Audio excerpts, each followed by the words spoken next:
Welcome back to the Pot of Greed. Welcome back, indeed, guys, to another week of the only podcast that's on the internet. So or this anywhere. week we are doing a emptying the pot episode, which is to say we're going to be answering a bunch of you guys' viewer submitted questions. Because y'all submit way more questions than we can actually get through with our normal pod style. Yeah, so we just decided it'll be easier to, try to do these every few months and just like catch up on some of the questions. We still don't really end up answering anything close to all of them, but it can't be done. And then some questions are so long, by the time you finish reading one, 6 more have been submitted. Yeah, but that's actually a good problem to have, I should say. Thank you all for submitting them. If you ever want to submit them, you can use the link in the description or the YouTube community that they have now. And of course, you can always just spam them in the comments. Or submit them on Twitter or anything, really. It's fine. That's true. You can even go ahead and message Paul on Tinder. You can do that too. Yeah, I'll respond. This week also, the Yu-Gi-Oh! World Championships are going to be happening in Paris, France. Mm-hmm. So we figured it would probably be for the best to let that happen and unfold and, watch it and enjoy it. And then we can next week kind of just talk about everything that happened, maybe any announcements that were hopefully made. I'm actually really excited for Worlds this year. I saw that I don't know if you've seen this on social media. There's these pictures of some advertisements that they have around France, or around Paris at least. Nope. Where it's a blue eyes white dragon, and this signpost thing. No. But it's a little sign pole thing. I'll have to show you a picture of it later. But I thought that was kind of cool. They are doing some beret. They're doing some marketing for it. So that's kind of cool. Will it be Pokemon? No, but it'll be cool. Maybe. But maybe they'll bust out a holographic floor and be like, yeah, we got one too. Yeah, that would be enough for me. I trust Konami EU to put on something cool. You have to be careful with that one. I was like, I trust Konami. I was like, no. Huh? And then you say EU. It's okay, yeah, it's fine. Okay. Yeah, they're pretty good over there. I have faith in them. All right, before we get started, everybody, ones in the chat. Put your ones up. If you are listening to the Premier YouTube gang, rise up. Premiere, we appreciate you guys a lot. And yeah, let's get it going. We're going to do Yu-Gi-Oh! Questions first, and then a few of the more not as Yu-Gi-Oh! Questions afterward. But these are all your questions. This time, I did not write any questions in and add them to the pot. So this time, it's all you guys. Oh, that's something that you normally do. No. Alec asks, why is Alec so handsome and smart? I wonder who asked this. Guys, this pot has quickly become my number one favorite thing to do with my life. Alec, you are God. It's not a question, just a statement. So here is the first question. Why does it seem that Yu-Gi-Oh! Players don't care about their collection or collecting Yu-Gi-Oh! Cards? I recently got back into collecting the Yu-Gi-Oh! TCG, and I love it. So when I heard a Yu-Gi-Tuber sold his collection binder because the value was dropping, I thought, that's not a collection if your focus is the return value. That's just an investment. Am I weird for thinking this, and what are your thoughts? From Dyson. That's a great question from Dyson. That is a good one. So, where's your head go with this? So, it goes in a few different directions. The first direction I go into is collecting in Yu-Gi-Oh! In general, and how that's kind of fallen off from where it once was. It's changed. Because I remember when we were kids, collecting Yu-Gi-Oh! Cards was a bigger deal. It felt like if you got a rare, promotional rarity of a card, something that came out of the video games, or just a given secret or out of a set back then, it felt like you should try to keep it in your binder. And this really meant something. Every holo you had, it felt like it meant something. And maybe because it was the anime, a lot of cards just felt good to hold on to. I think that there has been a fall off in collecting partly because Yu-Gi-Oh! As a game, fundamentally is more player focused than it is collector focused. We've talked about this in the pod some before, but Pokemon is a collecting game. How we define collecting, I'll get to that. But it is a game. That was my second thing too. Yeah, it is a game where people are opening these sealed packs to get their favorite Pokemon, or to just sell those Pokemon to the people who want those Pokemon. But either way, people are not getting packs because cards have what gives cards value is not their like strength in tournaments. In Yu-Gi-Oh, that is the case, where like a lot of times value comes from being a Molcharmy, being a Dominus card, I mean, an engine. So like there's that. I guess the issue I run into is that's how it is now, but I really don't think that's how it used to be. Yeah, it used to be different. I don't know, when did Yu-Gi-Oh become like so much more of a player's game than a collector's game? Like, can you point to like a time period that may have like shifted? After 5Ds. Really? I think that before, that's like roughly where I would say it is. We'll call it like 2010. Yeah. Basically, the moment that Yu-Gi-Oh kind of had to shed its anime skin in terms of like card design and stuff and card inspiration and marketing and advertising is where you kind of saw this shift. Because basically, once upon a time, a card's value, I think, was partly rooted in, and I say value as in like value to you as a person, not just monetary value, but value to you as a person, was that like it was something you saw from the show. Yugi played it, Kaiba played it, this was seen as rare, it was a god card, it was like Yugi's Dark Magician Girl, whatever. Like, that I think is where like I would say that the divide kind of begins. Because like now it's just, you can like Diabellstar all you want, or Ecclesia, or Ray, but like fundamentally they don't mean anything outside of just being Yu-Gi-Oh cards that you like, if that makes sense. Like, they're not Yu-Gi-Oh cards you saw on TV. They're not like rare things. Like Harpy's Feather Duster was first printed in a video game. Good times. If you can believe that. And that's like insane to think about, because it is like an iconic My Valentine card. Yep. But more than that, it's like you had to like be a lover of Yu-Gi-Oh to have a chance to have the card, because it came in a video game. Like there just wasn't. So like it appealed to both, because competitively it was obviously a really powerful card. But also, like, as a collector, there was just, I think the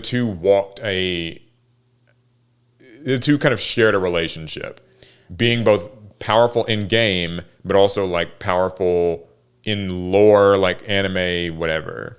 Like, I mean, maybe it's because of my own specific childhood, but it really feels like we stopped coveting our cards as much. That gap between 5Ds and Zexal.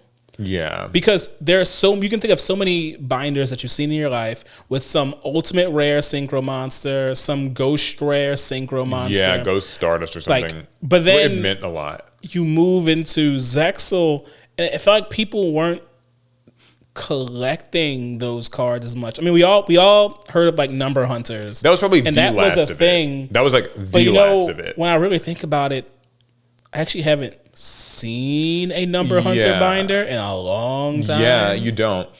To pull it back a little bit to the question itself, because this person was talking about how, you know, if someone's just trying to sell their collection or offload it because the value's gone down. The collecting versus investing debate. You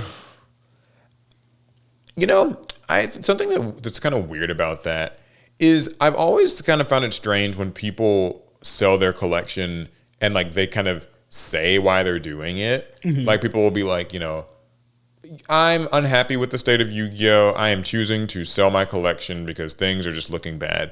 And I'm always kind of like, I don't really know what that has to do with you selling your collection though. Because like I get what this person is saying. Like your collection should be kind of more about like the memories that it meant to you, meaning, and like even if admittedly like, you know, Yu-Gi-Oh! Products right now aren't doing great on store shelves, or you don't like the rarity distributions, or prize support sucks, I don't think any of that really has anything to do with like your personal collection.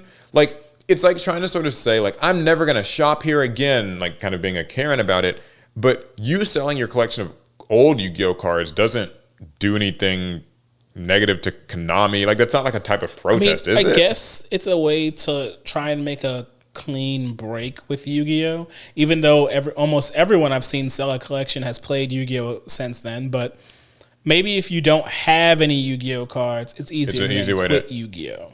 Yeah. Maybe. See, for me, it's more of because you're right. I think what I'm like fixated on is just this, I guess, the need to announce, like kind of just that need to let people know I'm quitting. It almost feels like the performative gesture. Yeah, the performative gesture. It almost feels as though like you yourself don't want to do it, and you need to kind of you know, if a tree falls in a forest when no one's there to hear it, did it really happen thing? Like maybe if I don't tell people I'm quitting because I'm so like mad at the state of things, then it doesn't actually mean anything that I quit. And I have to face the reality that I'm just losing my own precious cards.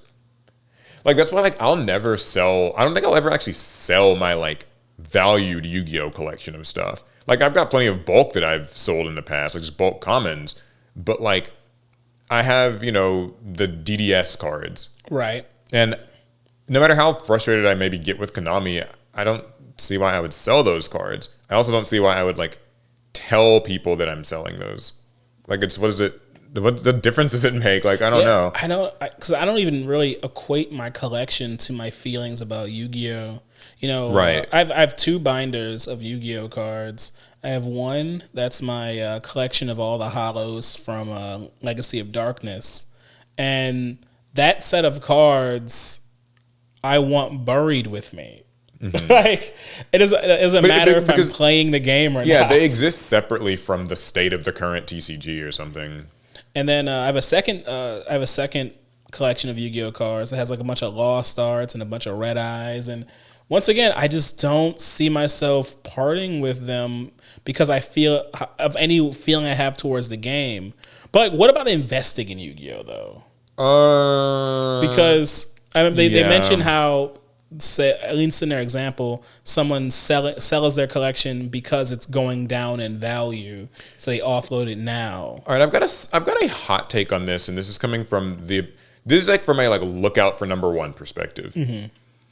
I don't have a problem with a person choosing to sell their cards if they feel that price is a bigger, like, okay, I should rewind a bit.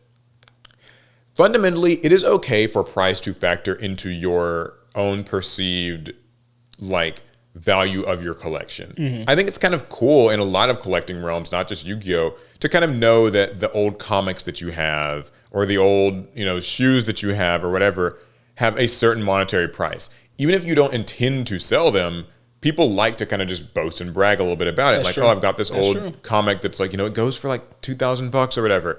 Like, there's something validating in that. And I don't think it's like a sin to just know what your collection is worth and kind of feel some type of way about it. The investment thing, it depends. I don't actually consider things like, like people will say like, okay, if you're just selling these cards, it's an investment and that's like different. It is different, but like, I think of investing as like a person who bought a card on date X and they sold it within like a year or something of getting it. Where that kind of suggests that their reason for buying it was that, oh, it will go up later. Like you'll see these like Pokemon scalpers who are like, buy these, in a year there'll be this. Like that's investing. I think if it's like old stuff, you probably didn't even necessarily, like, I just feel like it's different, I guess. I mean, yeah, if it's old product, then it's likely just your feelings around that collection has changed over time, where your sentimental value got outweighed by the monetary value. And that doesn't mean that the monetary value had to like rise up. It could just mean that like your Yu-Gi-Oh collection doesn't mean as much as it once did. So maybe your collection was worth like, let's say $1,500. At one point you couldn't imagine selling your collection even for $1,500. But then it's like, well, you know, Yu-Gi-Oh's been around for how many years now? 20 years? 7? 26? I don't know. Like 26 years. It's like, you know what? I could kind of use that 1,500. Yeah. So, yeah. Like, I can't get mad at someone doing that because we all have different lives. And so holding on to like a $1,500 collection when, you know, you can't make rent or that $1,500 could go towards something that you really need in life, that's actually just a smart decision to make. It doesn't actually make you any like less of a collector. Yeah, it's certainly a valid one. Yeah. If nothing else. Like, yeah. So I don't think it's like, you know, wrong to, there's a distinction for sure, but the line can be blurry. And take pride in your collection because that is your personal collection, regardless of how much it's worth and regardless of how long you've had it. Like, it has value, and don't worry about what other people do with theirs. Like, your collection's all that matters. Yeah, there's a whole spiel I really have on the general tendency that we all kind of have, I think, in the internet age to seek validation from other people or judge other people and like or post about what other people are doing. And it's like you said, I mean, your collection is yours. What you do with it, how you feel about it, other people doesn't matter like what they I just don't want my like grandchildren to dig up my body and sell my Legacy of Darkness collection. Yeah, I can have that. I'll fight them as a spirit. But great question. Next one is a totally different pivot. What would happen if Yu-Gi-Oh let you choose the cards in your starting hand? Oh, the game would go crazy. Well, okay, I was about to say this game would go crazy, but it actually, So I don't think it thinking would. about this. I think that this is actually this is an interesting one. I think that, yeah, like it would just exacerbate the power level in the sense that like you will always be able to hit like theoretically hit points. Peak power level of what your deck can do. Like with the ceiling of what your deck can do, you will just give yourself the perfect hand with the perfect extender.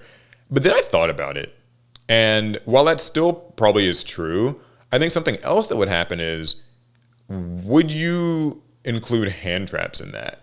Because if the understanding is that we both get to pick our hands, and like, here's some questions. Do we get to pick our hands knowing if we're going first or second? Because if I'm going second, then literally I want my hand to be like Ash Blossom, Imperm, Nib, Mulch Army, and then my one card starter. That's what I want my hand to be. But if I'm going like first, I want my hand to be like my perfect starter, my perfect extender, a Called by the Grave, a Crossout Designator, and like, I guess fifth card can be something else. Just more engine, another extender, another gas something. Thing.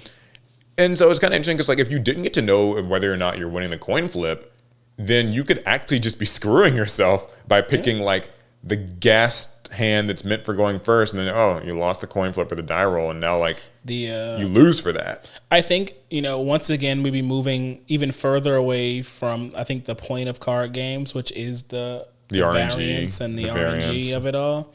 But I actually don't think that would kill Yu-Gi-Oh. I think we'll just shift the game again because decks are already pretty damn consistent for a card game. They are. Where in a sense you are kind of crafting your starting hand every time you start a game anyway.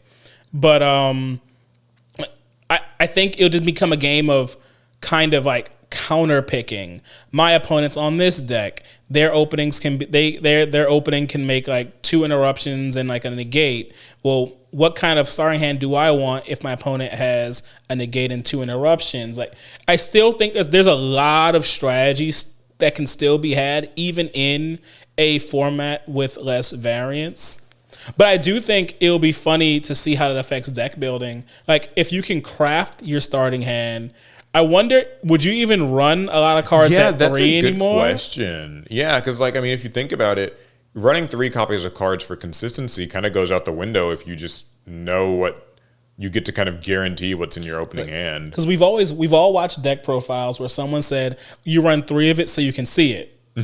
But if you can guarantee seeing it, run that bad boy at 1, right? Yeah, exactly. And also, like, I mean, I guess it makes bricks suddenly feel like non-factors. You'll just never have your brick in your hand. That's true. Like, we should break out every bricky engine we can. Yeah, so it's like it means that I guess any of those like really inconsistent, weird niche like FTKs that require you to run like 8 different bricks that need to all stay strictly every in your deck. Deck is running Dragoon because they can freely run their bricks. Have all these things. So it's like, I don't know. I think that the question's more fun than it's like. At first, it just sounds like, oh, like Yu-Gi-Oh, it'd be crazy and insane. But I do think a meta would develop around it, around the idea of like being able to pick your hand. So as a fun side format, it could be kind of neat.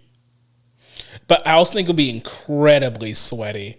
Very, very sweaty. It would actually don't think it'd be very pleasant. It just because what it would also probably do is highlight deck power differences in the most extreme state that you can see them. That's true. I don't think your rogue deck has a shot if the top decks can pick their hands. Yeah, it might just exacerbate the already like tense kind of power differences people have. So and then with the current format we're in, everybody will be playing on turn 0. Yeah, every that time. too. Which maybe that balances it out too. Who knows? Like you I'm know. still looking. I still haven't played any of this format, but I'm looking forward to it. Yeah, like enough because that makes me even think like because of the turn 0 thing, like you need to really have like these dominance cards in your opening hand that you choose because they're some of the only ways that you can like contest the turn Like, 0 stuff. Stop! So. It's my turn. Yeah, you got to fight for your turn, like you really do. I mean, anyway, good question. Yeah. More depth than I think people would imagine. What do we have next? What ideas do you have for a new monster type, zombie, fairy, warrior, for examples? And which existing monster type would you remove and why? So add a new type and remove a type. See, I feel like it's hard to add a type to Yu-Gi-Oh! Because my God, dude, we have a lot. Yeah, I feel like we've kind of covered like most of what comes to mind for me with like what a monster would be. I mean, like, I think if you, because we even have like stuff like Divine Beast, I think you'd almost want to go for something that's maybe like otherworldly. Like, so it's supposed to suggest like this monster type that's like a. The problem is, like, we made aliens and mutants into archetypes. They're not types, but they're archetypes. Yeah. I would have. That's what I would have If they gone didn't with. exist, I would have made those types. Yeah, like an alien type or But like a kind of a mutant we type. kind of have those as archetypes. This is a really difficult one to answer. Yeah, it's hard. I mean, like, it'd be maybe because we have like, warriors and spellcasters and stuff. We got like beast, warrior, wing beast, dinos, and things like that. It might be interesting to see like some delineation around like pyros. Like, I always kind of wonder what is a pyro. I mean, but how would you? But I don't know what that. Yeah, like, would it be? Because I guess is a monster that is made of flames or made of lava. Maybe is like different than a person who's like just can breathe fire. Like, so maybe you call like one is like One's a pyro, like a one's lava. spellcaster. I don't know. I mean, it's weird. I feel like Yu-Gi-Oh's covered types. Like, there are a few things I'd like to delineate, but it's hard. Like, there could be like a ghost type. Because the ghosts have always been just kind of Yeah, they typically thrown in get lumped with zombies and but I feel like fiends. it's been so long now, it's too late to do that. I'm trying to think of what the new types, like types that were not originally kind of in the group. They So added what? psychics, Worm, psychic, worm, and cybers. Cybers. I think are the. I feel like we're missing one. No, No, I think it's those. that's it. Psychic, worm. Psychic was always like an interesting one because It psychic felt suggests random. more like it feels a little random. It suggests a power that a creature has as opposed to what a creature's essence is. Yeah. Like, that's why I never saw psychic in the same way that okay, if a monster is a winged beast, that's literally like what it is. Yeah, it better be a beast with This some is wings. like a winged beast, or this is this monster is like a zombie. It's a Right. fairy. Whereas like a psychic is more like it's like a power you have. So like Agreed. a person could just kind of exist and like be a psychic in the Yu-Gi-Oh verse.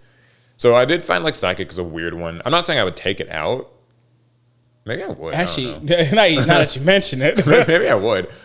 Worm is fine, I guess. Like, it's because worms I would and drop worm just because it's Still- redundant with dragon. I always got the impression that worm was probably just designed to To nerf dragon. not nerf dragon, but to not have to like give more to dragon, so that you can explore new archetypes without just making them like if Yang Zings were dragons and True Dracos were dragons. Like, dragon's already a really powerful type, Right. so like they just needed a way to make dragon themed things without. I don't hate worm. I guess like it's whatever. I mean, with worm in mind, I want to go ahead and say I'm adding ghost. So now we can make ghost cards that aren't immediately zombies. I'm gonna go with like the alien or like otherworldly kind of mutant thing. Now, as for what I'm taking out, I know people are expecting me to say cybers, I thought that's what you were going to say for sure. and they're right. Oh, no, okay. but okay. Actually, I will with the caveat that is this: I do think cybers defines itself pretty well as a concept. I just don't like the way it plays. So like Right. cybers monsters being kind of just these like literal techie computer like beings, I think is kind of cool. It's just that, machines and what's it called? Some would say psychics kind of cover that in some Machines, capacity. psychics, and whatever the little watt guys are. Thunders. Thunder. Yeah, that's true. But I do think like Cyberse, if you use Cyberse as like their computer entities, I think it works. They basically Even exist though in a all digital. cybers have to run on electricity. Yeah, I know, but they can. But like, would you call all Digimon thunder monsters? Oh, don't do that. Don't. No, but hey, it's a fair point though, right? Like, I think that I never thought I'd be defending Cyberse, but I will defend its right to exist. Fine. Okay. I think that if I'm having to take a type out, I'm actually probably just going with Psychic, because I just don't understand like what it's like. I mean, because even Jinzo is a machine. Yeah, Jinzo's a machine. Jinzo should have been Psychic, but like I'd say, yeah, let's dump Psychic or Worm, one of those two. That's fair. So which one are you dumping? If you dump Psychic, I dump Worm. Okay, great. They're both gone. Yeah. Okay. Good question though. What do we have next? Since I did 2 at the start, so I figured you could. Oh, okay. We're just evening it out then. Okay. Yeah, I guess figured so. you could just do more than me and that'd be fine. Wait, no, the next one's really short. I'm just going to skip this one. Have you read this one? I'm going to read the short one. All right. Well, normal 3-star and less monsters have never mattered in Yu-Gi-Oh, with few exceptions. Any ideas how the game could remedy this? I mean, 3-star and less is fine, I would think, because level 1s are fire. And now level 2s and 3s have certainly fallen off. Yeah, that's actually what I was going to say. I think like level 1 feels like it's gotten cards like 1-for-1, and it sometimes tends to get like that distinct support that like Snake Eyes got and stuff. Right. Level 2s and 3s, I agree. Like they've always felt kind of like, even as a kid, actually, I recognized this vaguely in my head. I was like, okay, monsters have a level from 1 to 4. Yep. And like 5 and 6 stars take like 1 tribute, 7 and 8s take 2 tributes, and so on and so forth. It never really made sense to me then why a monster would, like, why you'd want to have like a level 2 or a 3 monster. Because if 4s have the best stats, and like, you know, you're supposed to be kind of making your attack and defense feel consistent with those level curves, it just kind of, I never really got why you would be, like, you know, in those old Yu-Gi-Oh video games, you just get given like these level 2 monsters with like 650 attack or something, and it's like, what is the point? I mean, my understanding is that at least in Yu-Gi-Oh's infancy, before we had a TCG, the idea behind the levels was that we were forced to play a bit of a curve in the power level of our monsters. So you had to play level 2s and 3s. It wasn't like an optional thing. I think that the video games follow that for sure, especially in the video games. I think in a TCG, such things were completely thrown out. Yeah, it just makes, and and it makes levels no were a sense. holdover at that point. Yeah, I will just toss out this weird like anomaly of like Giant Soldier of Stone. He's like level 3, but his stats are significantly better than any other, than like all the other level 3s. 1300 attack and 2000 defense is strong monster. Literally like stronger than like, yeah. So it always just made me confused, because I was like, okay, I get why 5 and 6s kind of have a dynamic to them. They're single tribute, so you don't want to run too many, and you know they kind of have an expected attack value. And same for 7 and 8. But yeah, I just never got like why you would want to run a level, like an array of level 2s and 3s. I think that there is here's my hot take. It's not even a hot take. I think that it's somewhat evidenced by like the way that Katsuki Takahashi tended to design the games and like the manga and stuff early on. Mm-hmm. There probably would have been like an alternate Yu-Gi-Oh where there is a curve that was like built in, like what you're describing, where like literally on your first turn you can just only play level 1 monsters or level 2 or lower. You know what I mean? Like the Gundam card game. Yeah, and then a lot like that. And then like on your second turn you can play level 2s and then 3s and then 4s, and so like it builds, but still 5s and 6s require a tribute of a 1 through 4, so that way. Though remember, if you remember in those ancient Yu-Gi-Oh times, those high level monsters didn't even require tributes.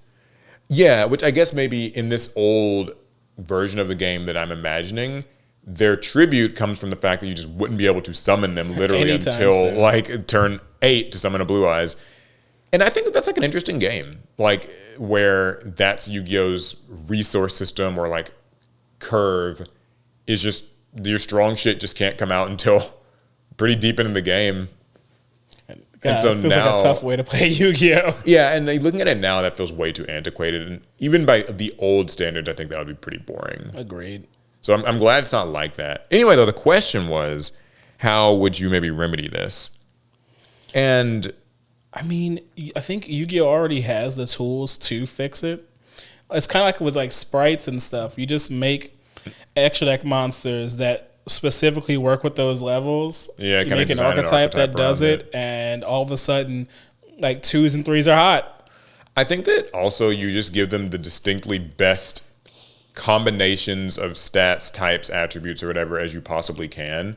So like, you know, I think of like Flamvell Guard being like a level 1 tuner that's got like 2,000 attack or 2,000 defense. Yeah. So it's like got extremely high defense, and it is a dragon tuner monster. So it's like a good set of qualities. This kind of reminds me of Hunter Dragon way back in the early GX days, if you remember this. Nope. So Hunter Dragon is like a level 3 with 1,700 attack, which doesn't change much because you can still be like, okay, why would I run this? If there's like level 4 is like a Vorse Raider I could rather run.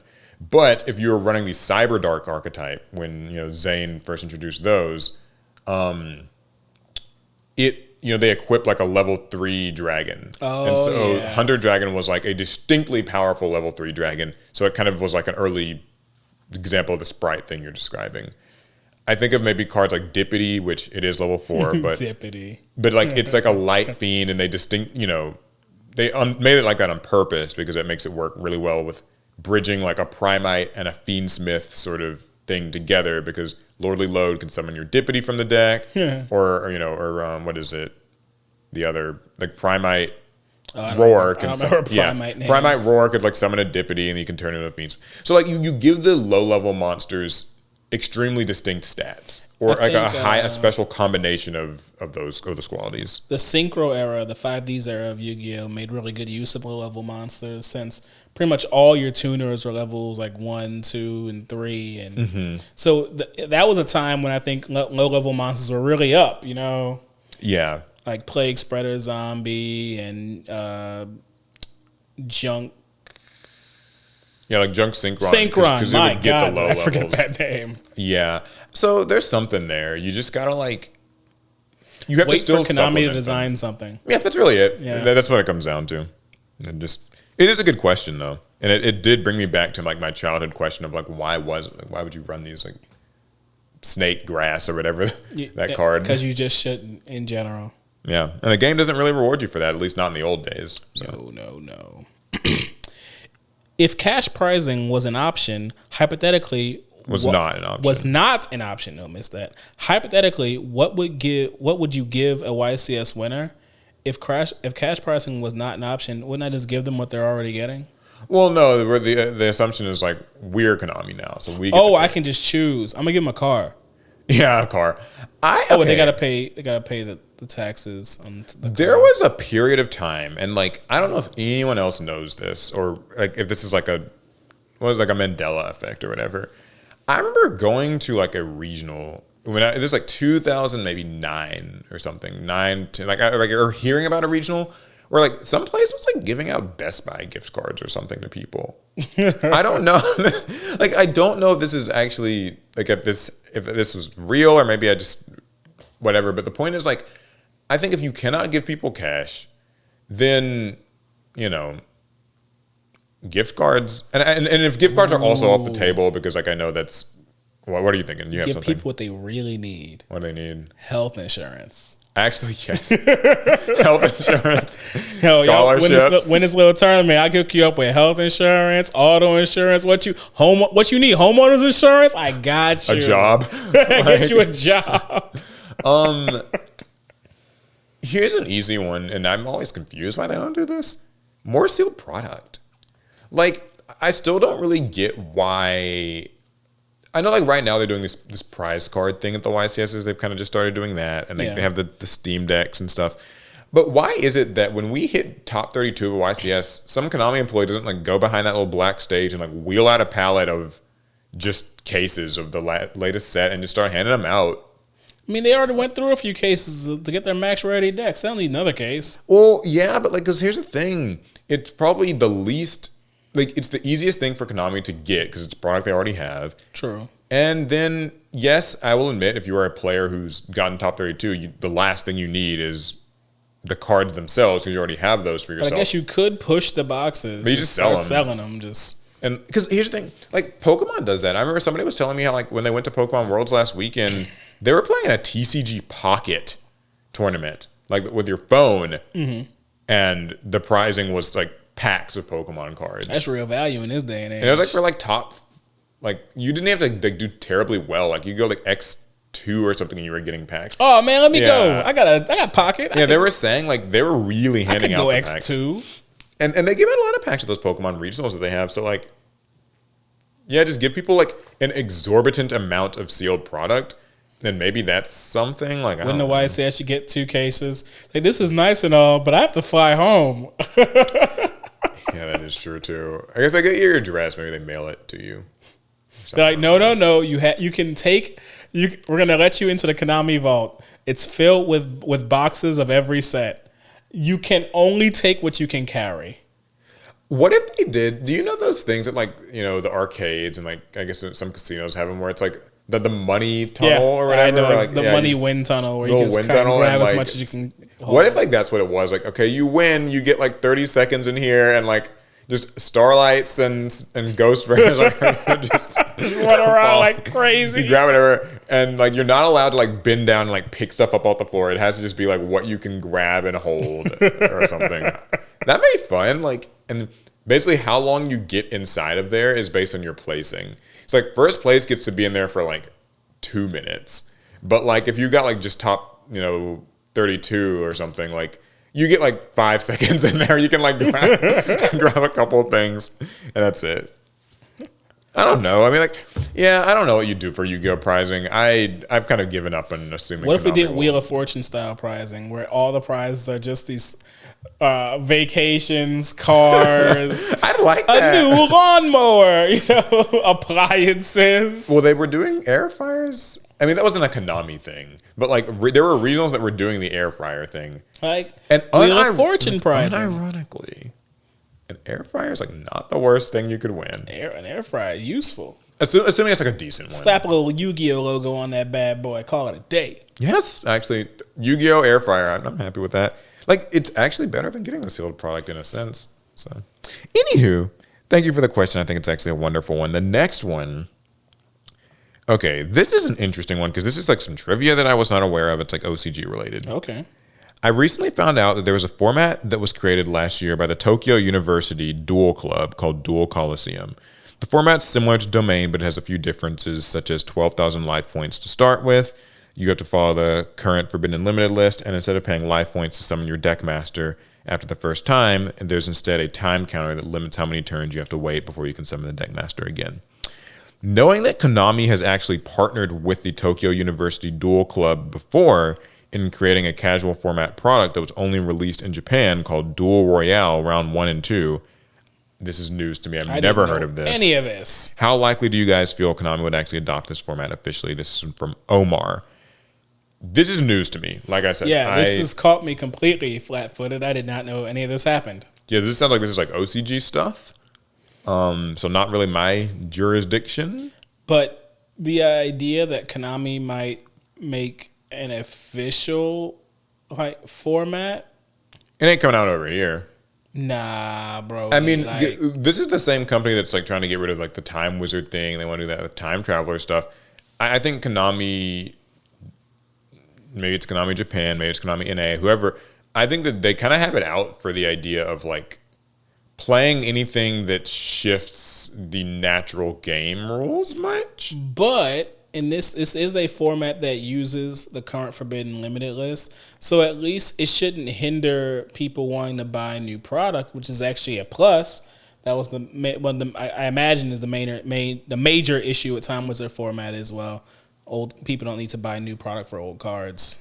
Right. Yeah. Can I just say I like the sound of it? 12,000 life points sounds kind of neat. If it would help Yu-Gi-Oh out a lot if they could design product around a format that was different from advanced format, just because I feel like they are at their wits' end when it comes to card design for the advanced format. If there was just another major format, kind of like how Magic has their Commander format, where they can design like cards for their standard format, but they can also design them for the Commander format too. And I think that takes a little bit of the design pressure off when you don't need to make a full set of cards for the one format. I know. And somehow make them feel unique and like worthwhile, like special. That really is And try not to get too much in my little like bitchy Yu-Gi-Oh bag. But that's like two major issues I think Yu-Gi-Oh is having from a like, format kind of to product standpoint, is just that opening packs can feel unfulfilling when there is nowhere to play the cards. And so I think even from Konami's end, it's like what you're describing. It's hard to design 100 new cards in every core set that have to feel meaningful to pull, and many of them just don't. There's not a place to use the weird common card that's got quirky artwork and kind of a neat effect, like you sit with your friends and read. Like, how many times this happened when like me and you and whoever we're opening packs with, and like we like to read the cards and look at them and be like, that's like really cool. And then that gets followed by, man, if like Yu-Gi-Oh was a little slower, Well, I mean, because the card gets tossed to the side to pull the latest Dominus. This quirky common trap card that kind of does something neat or something could maybe be played, but it can't. And like, I think that would actually take the edge off of Konami too, is if they could have a format that's like where the weird low power shitty common spell and trap can do something. And now as a player, opening Supreme Darkness or Alliance Insight and pulling these commons that no one cares about actually like has a place. But I do think it's unlikely Konami would adopt a fan format for such a thing. They certainly wouldn't want it to be a fan format. I think it would have to it will come from their offices, and it'll be their baby. Yeah, you know what fun? So here's like a fun little trivia bit. Well, you know this, but we learned this, I think, when we like met some Konami employees or like some game developers, where they were like, this is like way back in like 2019 maybe, where the guy was like saying how they aren't like allowed to take fan emails with like card designs or ideas, because if you are a fan and you email them like a cool idea for a card or a cool like idea for a product or whatever, if they were to go on to make that, then they would be liable for like stealing your idea because it was put into writing and sent to them. And so that's why like if you ever send that stuff, like they just like will not respond, they have to like delete it or something like that. So yeah, basically by suggesting ideas to Konami, especially in writing, you are guaranteeing it can't do it. Yeah, it's a dark reality, because I think that really takes some of the fun and whimsy out of but yeah, it just means like Konami can't really, corporate America, baby, can't really do that. They're trying to protect their own back. But yeah, I like the sound of the format. I don't think Konami would do it over here. I'm surprised to hear that they even beast. Yeah, I'm surprised to hear they did it in Japan, but like I think they're just more open to ideas there, like more open-minded. Anyway, with the release of the upcoming 5Ds Legendary Decks set, what are your thoughts of Konami changing how they release structure decks to a new model of releasing a Legendary Deck set each year with 3 decks using themes that were considered meta/rogue from the previous year built as structure decks? Also from Omar. Yeah, on the whole, thumbs up from me. I like the Legendary Decks products. I think that it's cool because it can kind of rapidly appeal to many people, because you're going to like at least maybe one of the decks if you liked the anime. And it's a form of doing structure decks where the decks feel a little bit more complete. They tend to try to go for more complete decks with those Legendary Deck sets. So like, cool. But I don't know because see, Legendary Deck sets work because they're anime themed. Mm-hmm. If you were to just do this with regular things like archetypes, okay, because they do even mention if you bundle like them rogue, together, they mention rogue stuff or prior meta stuff. Would that be as appealing? And because like, what if it was like, oh yeah, it's a Mimigul, Ashen, and Tistina or something. Yeah, Tistina. It's like, is that good value? Yes. Can that be fun? Also, yes. Would people buy it? And I don't know. And like, we're not saying like Yu-Gi-Oh players wouldn't buy it. Yu-Gi-Oh players would actually know what those things are and are more likely to buy it. They can make an informed decision. Would a regular person buy it? The Legendary Decks, they usually sell with non-Yu-Gi-Oh players, and that's where the money is for Konami. And so I just don't think we can get away with that format with non-anime like strategies. I think you're right. I have a second kind of small concern. What's that? It's not like this really is kind of nitpicking. I like for structure decks to release throughout the year. I actually wouldn't want them to be like just. I'm not saying they would be limited to one product, but like if it was limited to just like, okay, each year we get legendary decks, whatever, and it's a set of 3 and it always comes out in like November or something.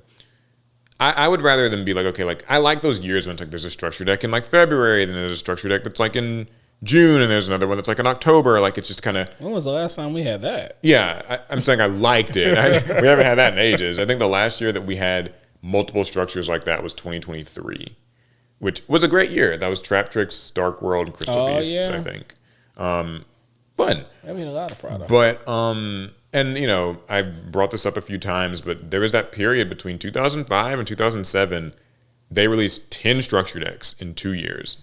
And so you were literally like just every couple months there was something new. Oh, it was fun back then, man. So as a general idea, gets a thumbs up from me. I don't think it could hurt to do it this way. It's probably better value for money for people. It would probably, if Konami is doing it though, I think they would always make them anime based. Likely. Which means that for one crowd, that's perfect. For players, they're like more hardcore, like and they might. Let's just break up those little maze of sets and just turn them into 3 deck starter like sets. Oh, now you're speaking my language. That's what I really think that's what those maze sets need to be. Is like, you know my opinion on this. Take like why the fuck does maze exist? Just take these archetypes, make them structure decks or like a 3-part structure or whatever, and sell that. Yeah. Easy peasy. But now that you said it, Konami can't do it because they'll be stealing your idea. Yeah, that's right. So, unfortunate. I guess I just wrote it out of existence. Sorry, guys. Shouldn't have submitted the question, I guess. I'm kidding. All right, what do we have next? Hi, 59 Squares here. Just wondering what the last product or set you skipped was. Were there any TCG product types or launches that you felt were so disappointing that you didn't even want to bother getting your hands on? Thanks and keep it up. Pass turn. Everything from the last year. Woo! No, I saw you open a box. Yeah. That'd be a lie because I've opened boxes of most things. What was the last thing that you like just made a conscious decision like I'm just not buying this? What was the last main set? Alliance Insight. Okay, no. Or no, Duelist Advance, sorry. Duelist Advance? Yeah, I don't think either of us really like bought much of that. Trying to remember. What was in Duelist Advance? Holly Sue, but that also had like the Super Quants and the Lunalite stuff. Yeah, I didn't open any of that. Yeah, I don't think you opened it. I would have if I had money. I did not. Yeah, I think we'll say that Duelist Advance counts as like, because I mean, we still opened it and like have planned to build things. I didn't open Justice Hunters, but I also didn't have money. I would have if I had the money at the time. I think the last set that like I made a choice, like I'm just simply not buying this, was whatever that quarter century Stampede. Was that the one that was like in April? I did buy Stampede. I did not. I actually just didn't like the card pool. Like I felt that it was at that tail end of those quarter century family of products where I was like, they're out of interesting things. It's funny. I bought it and was disappointed because there just weren't enough meaningful reprints, like staples left to be reprinting. So I looked at the set list, and I was like, I don't really need this. I think I know what the last product I decided not to buy was. Doom of Dimensions. It's not out. I know, but that's the last one I decided. But you're just not going to not buy it. Yeah. Okay. I decided, looking at the leaks of Doom of Dimensions, I said, I don't need this set. I think the last mainline set that I was unimpressed by and regret buying was Alliance Insight. Oh, wait. Doom of Dimensions is going to have the new Draco Tail.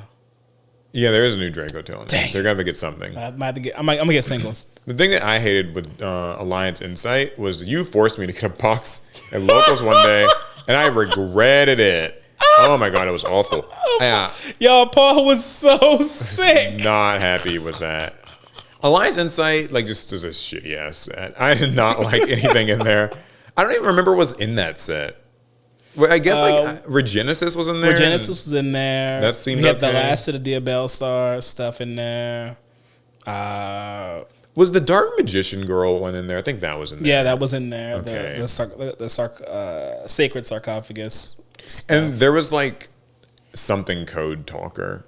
There's like a code, a little Yeah, high there was a cyberse link thing. there was that a guy Malice there. was using. Yeah, I didn't like that so much. In all honesty, I have not loved a lot of the sealed stuff from this year. I think that Battles of Legends sucked. I think the Justice Hunters was good, but I think like most everything else before it has been pretty weak. I Actually, still will build stuff from those products, but I think that the products have just not been impressive. yeah, I ran over to check the Doom and Dimension set list, and once again, I'm just not overly impressed. I don't want to play any of the archetypes that are like premiering in it, and there's like a total of 5 cards that I want in the set.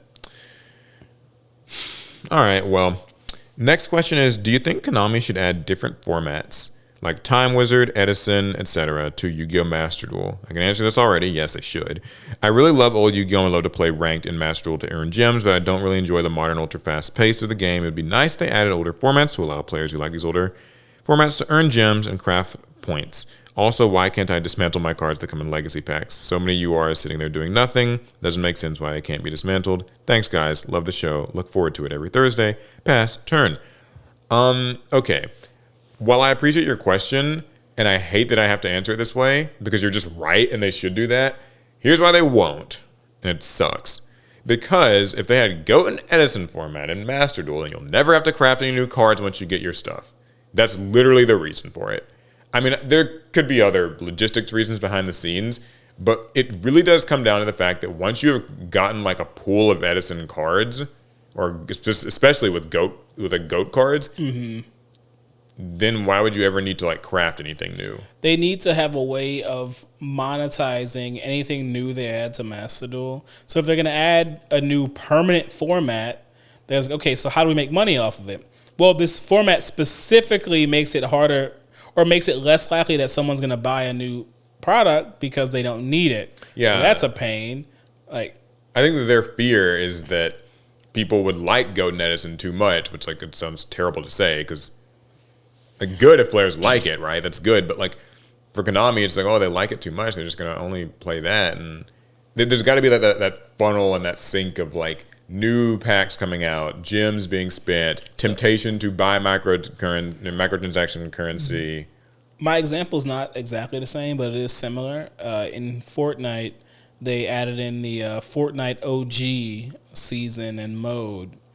And it was for people who really wanted to play like older style Fortnite. They didn't care for a lot of the new weapons and the new direction that Fortnite was going in. So they said, hey, we'll go back to like Tilted Towers and just have it out like we used to. And that was really cool. It was extremely popular.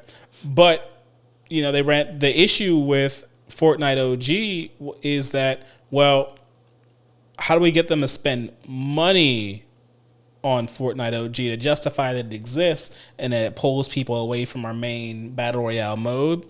They came up with the Fortnite OG Pass, where they essentially sell you remixed versions of old skins. So in that way, they can give you some new with the old, and you're more likely to make a purchase then. Though you can't really do that in Yu-Gi-Oh! I mean, so there's a world where, because they did this, I'm kind of reminded of like the Battle Pack craft system in like Legacy of the Duelist. Maybe this was the game that had it. Someone can correct me if not. But there was one of those old games on like PS4 or something, where basically, sealed mode? Yeah, like you'd pay whatever the currency was. We'll just call it gems, and it would give you like a sealed loadout of like battle packs, and like you got to kind of build your deck and then jump online and play. I think that you got a certain amount of games that you were allowed to play with it. It might have been like just one, or maybe it was like 5 or something. And I think there could be something to explore there in Master Duel where like, you know, it's a draft thing. So you pay 1,000 gems, you will be given a random pool of battle pack cards or some other draftable thing. You make your deck with just those, and now you get to hop into that like ranked ladder and earn gems and earn stuff. You can run it as like a series of shorter seasons. Yep. And then after you've done like X amount of games, your pool of cards vanishes and like you can do it again. They'd probably prefer that. And I wouldn't hate that. I still think that it would be nice if they would just let people kind of do Edison and Goat as a ladder itself. it just seems unlikely. I mean, I hope they would do that. I mean, if someone can come up with a solid monetization plan for it, then I think they would have no problem doing it. But the fact that it doesn't exist already means no one's actually cracked the code on how do you make money with GOAT. Yeah, because like I think I've said this on this podcast once before, but I'll let you guys in on it. We've said everything at least 3 times. Yeah, we really do. Like I don't know what I've been revealed. I've probably said there's some terrible secrets to the end of the world on this podcast. Here's one though that if I haven't said it before, I'll say it now. I've like made suggestions about Master Duel directly to Konami employees, and the answer that you can expect to be told is, how can we monetize that? If it is monetizable, then we can like raise it to the development team over in Japan. And this is just an alleged conversation that may or may not have happened. Yeah, and if you can't monetize it, it's probably not getting off the ground. It's shitty and it sucks, and like I get it, but yeah, allegedly. Yeah. And so, but that's like, if you can think of a way that they can like monetize it beyond just, oh, well, I would craft my GOAT cards. Yeah, but like, how would you continue to be monetized? It's very strange asking the player base, so what would make you spend more money? Yeah, I know, it's so evil sounding. As regular people, we don't want to spend more money, but when you want to like add functions to these live service games, that's actually the way you have to think about it. What would I come out of pocket for? Yeah, it's like, what would you be willing to pay for? Like, what would I be willing to spend a little bit more than I should on? Because if you're willing to do that, then it's probably a good idea for a company. It's probably a bad idea for you. Yeah, and to be clear, like we're not sitting here trying to be like, defend Konami, give them your Herald money. and like, defend Konami. Everything needs to be monetized, but it's like, that is the realm in which they operate, is like, features get added based on like how profitable they will be. So, yeah. What's your most favorite mechanic to least favorite mechanic? Rituals, Xyz, Synchros, Fusions, Pendulums, and Links. That was an easy one. All right, I'm with that. Okay, so we start in least. We'll do. Okay, yeah. Should we do like favorite to least favorite? Favorite to least. Favorite to least favorite. Okay. Okay. What's your favorite one? My favorite, I am pretty sure, is Fusion. I think for me, Xyz, I guess. Okay, all right. Probably Xyz. I find Xyz are, it's just simple and easy to do. I don't have to like think too much about it. I don't always like linking and synchro for those reasons, because they can sometimes be like more involved to do. A lot of my favorite decks also just happen to kind of be like Exo Sister, Rika, Generator. Like those are all just decks that all waifu decks. Well, Generator maybe not. although it has like Vala, I guess, Hella and Vala if they count. But also some of the generators are like literally like beings and like machine things. Anything could be a waifu if you squint hard enough. Yeah, I just think Fusion is the most thematically correct mechanic, or one of the. Because they're all, because you're right, they're all just variations on Fusion. Yeah, and like really, Fusion, it makes perfect sense. I don't have to wonder what a fusion is. Now, did the early Fusion like materials and results make sense? Not always. Sandwich, but there were some that did make sense. Or no, not like Sandwich is. What's the one that's like the Musician King? Musician King's terrible. Yeah. What is it? It's like Witch of the Black Forest and it's just something random. Like it's like music. Like I don't know what it is, but like it's just not Witch of the Black Forest. It's like, dang, was it Tongyo and something? Hold up, we're gonna find this. I don't think it's Tongyo. A lot of those old ones, they just made no sense. Like I'm searching it right now. Musician King was Lady of Faith and Witch of the Black Forest. Lady of Faith and Witch of the Black Forest. And these two like turn women, into I guess, turn into this guy with a guitar. So, yeah, like those old fusions made no sense. And honestly, Fusion, I hate to say it, I think gets carried in a lot of people's eyes by the iconic ones, like your Dark Paladins and your Thousand Eyes Restricts.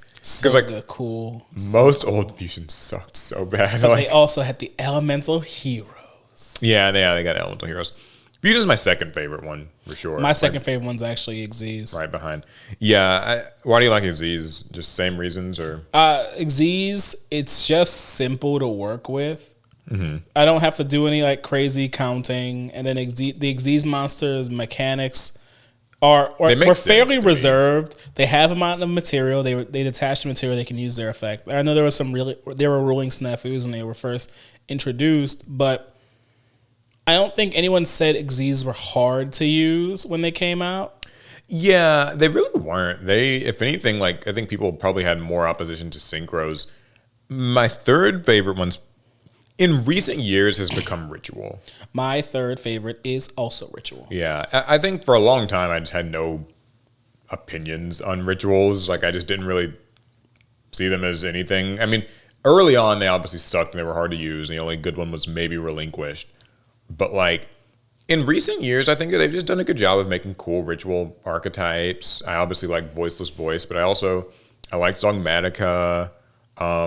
I wanted to try to build Mitsurugi, but it kind of became a strong meta thing, so I just lost interest. For me, I really wanted to put Synchros as my next one, but I can't put Synchro before Ritual because Ritual thematically just makes sense. I know. Yeah. You're holding a ritual, you're making sacrifices, and out comes like your big monster. Now, I liked it when Ritual monsters were very demonic, ugly-looking beings. They felt like something that you would summon with a ritual. Yeah. So I don't care for a lot of the modern rituals where it's like, I made a shining dragon or I made my girlfriend. You know, I like it when rituals look like something that you'd have a ritual. Ooh, you know, Voiceless Voice have a good ritual. What's his name? Yeah, Skull Guardian. Skull Guardian, that's a good ritual. I mean, they have it because he's a retrain of just the original Skull Guardian. Yeah, that's true too. But no, but you're right. Like, I do think that it seems like for both of us, flavor kind of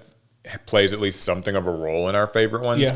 Because while Xyz are my favorite, and I don't know that I care much for the flavor of them, I do like the flavor of fusion and ritual summoning. And when I say flavor, for people who maybe are confused by that, what I mean is just like, does it feel thematically like you are doing the mechanic in the game? Like, can you explain to someone what you're doing if they don't play Yu-Gi-Oh at all? So it's like, rituals. I have to play a ritual spell, which is like literally we're doing like this chant or this sort of summoning circle, and like then we offer two things and it makes a ritual. That is like a ritual in real life and in Yu-Gi-Oh.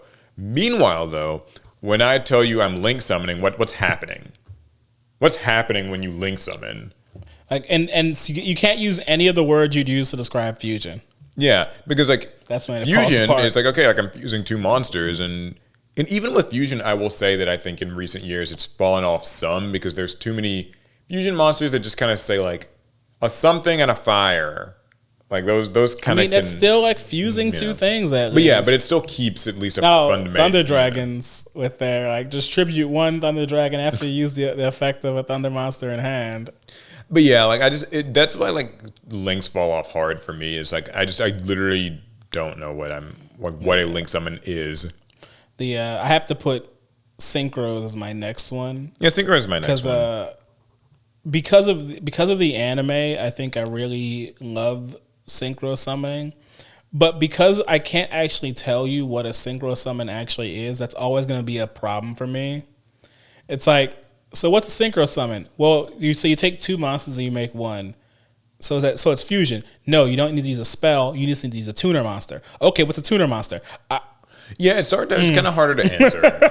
I actually don't know what makes a monster a tuner monster, other than the fact that it just says tuner on the card. I think something that has driven me somewhat away from synchros in recent years has been that it's sort of coalesced into like 3 synchros that you really see get played. Like if you play Master Duel, then you're just used to seeing every deck make Barone. And outside of that, like it's Chaos Angel and Crimson Dragon. And yeah, like Crimson Dragon. Like just kind of, so I don't like that there's only like a few that really get summoned these days. I kind of miss the earlier days of synchro. And I think this is one of those rose-tinted goggles things, because like that's when I was first getting into competitive Yu-Gi-Oh! It's like it felt fun because you had this stuff like your Stardust Dragons and your Goyo Guardians and Bryonics, but like also I was a poor kid, like most of the kids my age, and so we were having to make do with like Iron Chain Dragon and like Gaianite, the Force of Earth, and Flamvel or Kizas or something, where it just, I don't know, it felt more like open and explorative at the time, whereas now it's a little bit more optimized. So Yeah. but that's a personal bias. Pendulums or links for number 5 for you? I'll give it to. I'm giving it to pendulums, and I don't even like pendulums. I just hate links. So I'm giving it to links only because links are infinitely easier to use than pendulums. Fair. And that's and remember, My reasoning's only out of spite. I was by a the way. first pendulum mover. I played pendulums aggressively when they first came out, no matter how bad they were. But modern pendulum cards have killed all the joy I had for pendulums in my heart. Yeah, they've lost their identity. Konami doesn't like them. I don't like them either. The pendulum decks are, I don't know, I'm only putting it above links because my beef with links is like foundational to things I don't like about modern Yu-Gi-Oh! Card design wise. But I'll give it this, so as to be fair. I probably like link summoning more than pendulum summoning. I don't build any pendulum decks. And like link summoning there are some cool examples of it done well, in my opinion. Like anytime that they're actually making meaningful use of the pointing to arrows and stuff. Like I've always liked Geonator Transverser. Or always kind of like the Nightmare cards, like Nightmare, Cerberus and Phoenix and stuff. So like there's cool ones. I just don't like link ones. Yeah. Like just it's like, oh, you negate the thing, whatever, don't care. Link into a link 1 and there's some field spell going to a combo. Like that Apollosa, I don't like her. I like and for me, I liked pendulums when they first came out. A lot of the original pendulum cards I really enjoyed.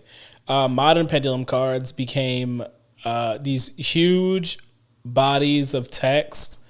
And they said a lot, right? They did a lot of different things. But you know what they all said at the very bottom of them? You ought to lose to anti-spell fragrance. Yeah, I think that the fact that Konami did not ever actually ban anti-spell fragrance is during like Pendulum's release is still weird and strange. Like, I mean, you can argue anti-spell fragrance needs to be banned for other reasons. Like, it's just a very powerful floodgate. But like, in general, the fact that it actually just invalidates Pendulum was really rude. Modern pendulums are way more trouble than they're worth. Yeah, and like now they kind of are in this weird spot where they'll release these pendulum archetypes that don't really even intend to pendulum summon. Yep. Or like kind of do, kind of don't. Like, don't get me wrong, I think Valence as a concept is cool. But like also they'll do these things where it's like Enneacraft is a bunch of like scale zeros or something, and like it kind of reminds me of Cleafort. It's like what they do now is they give monsters pendulum.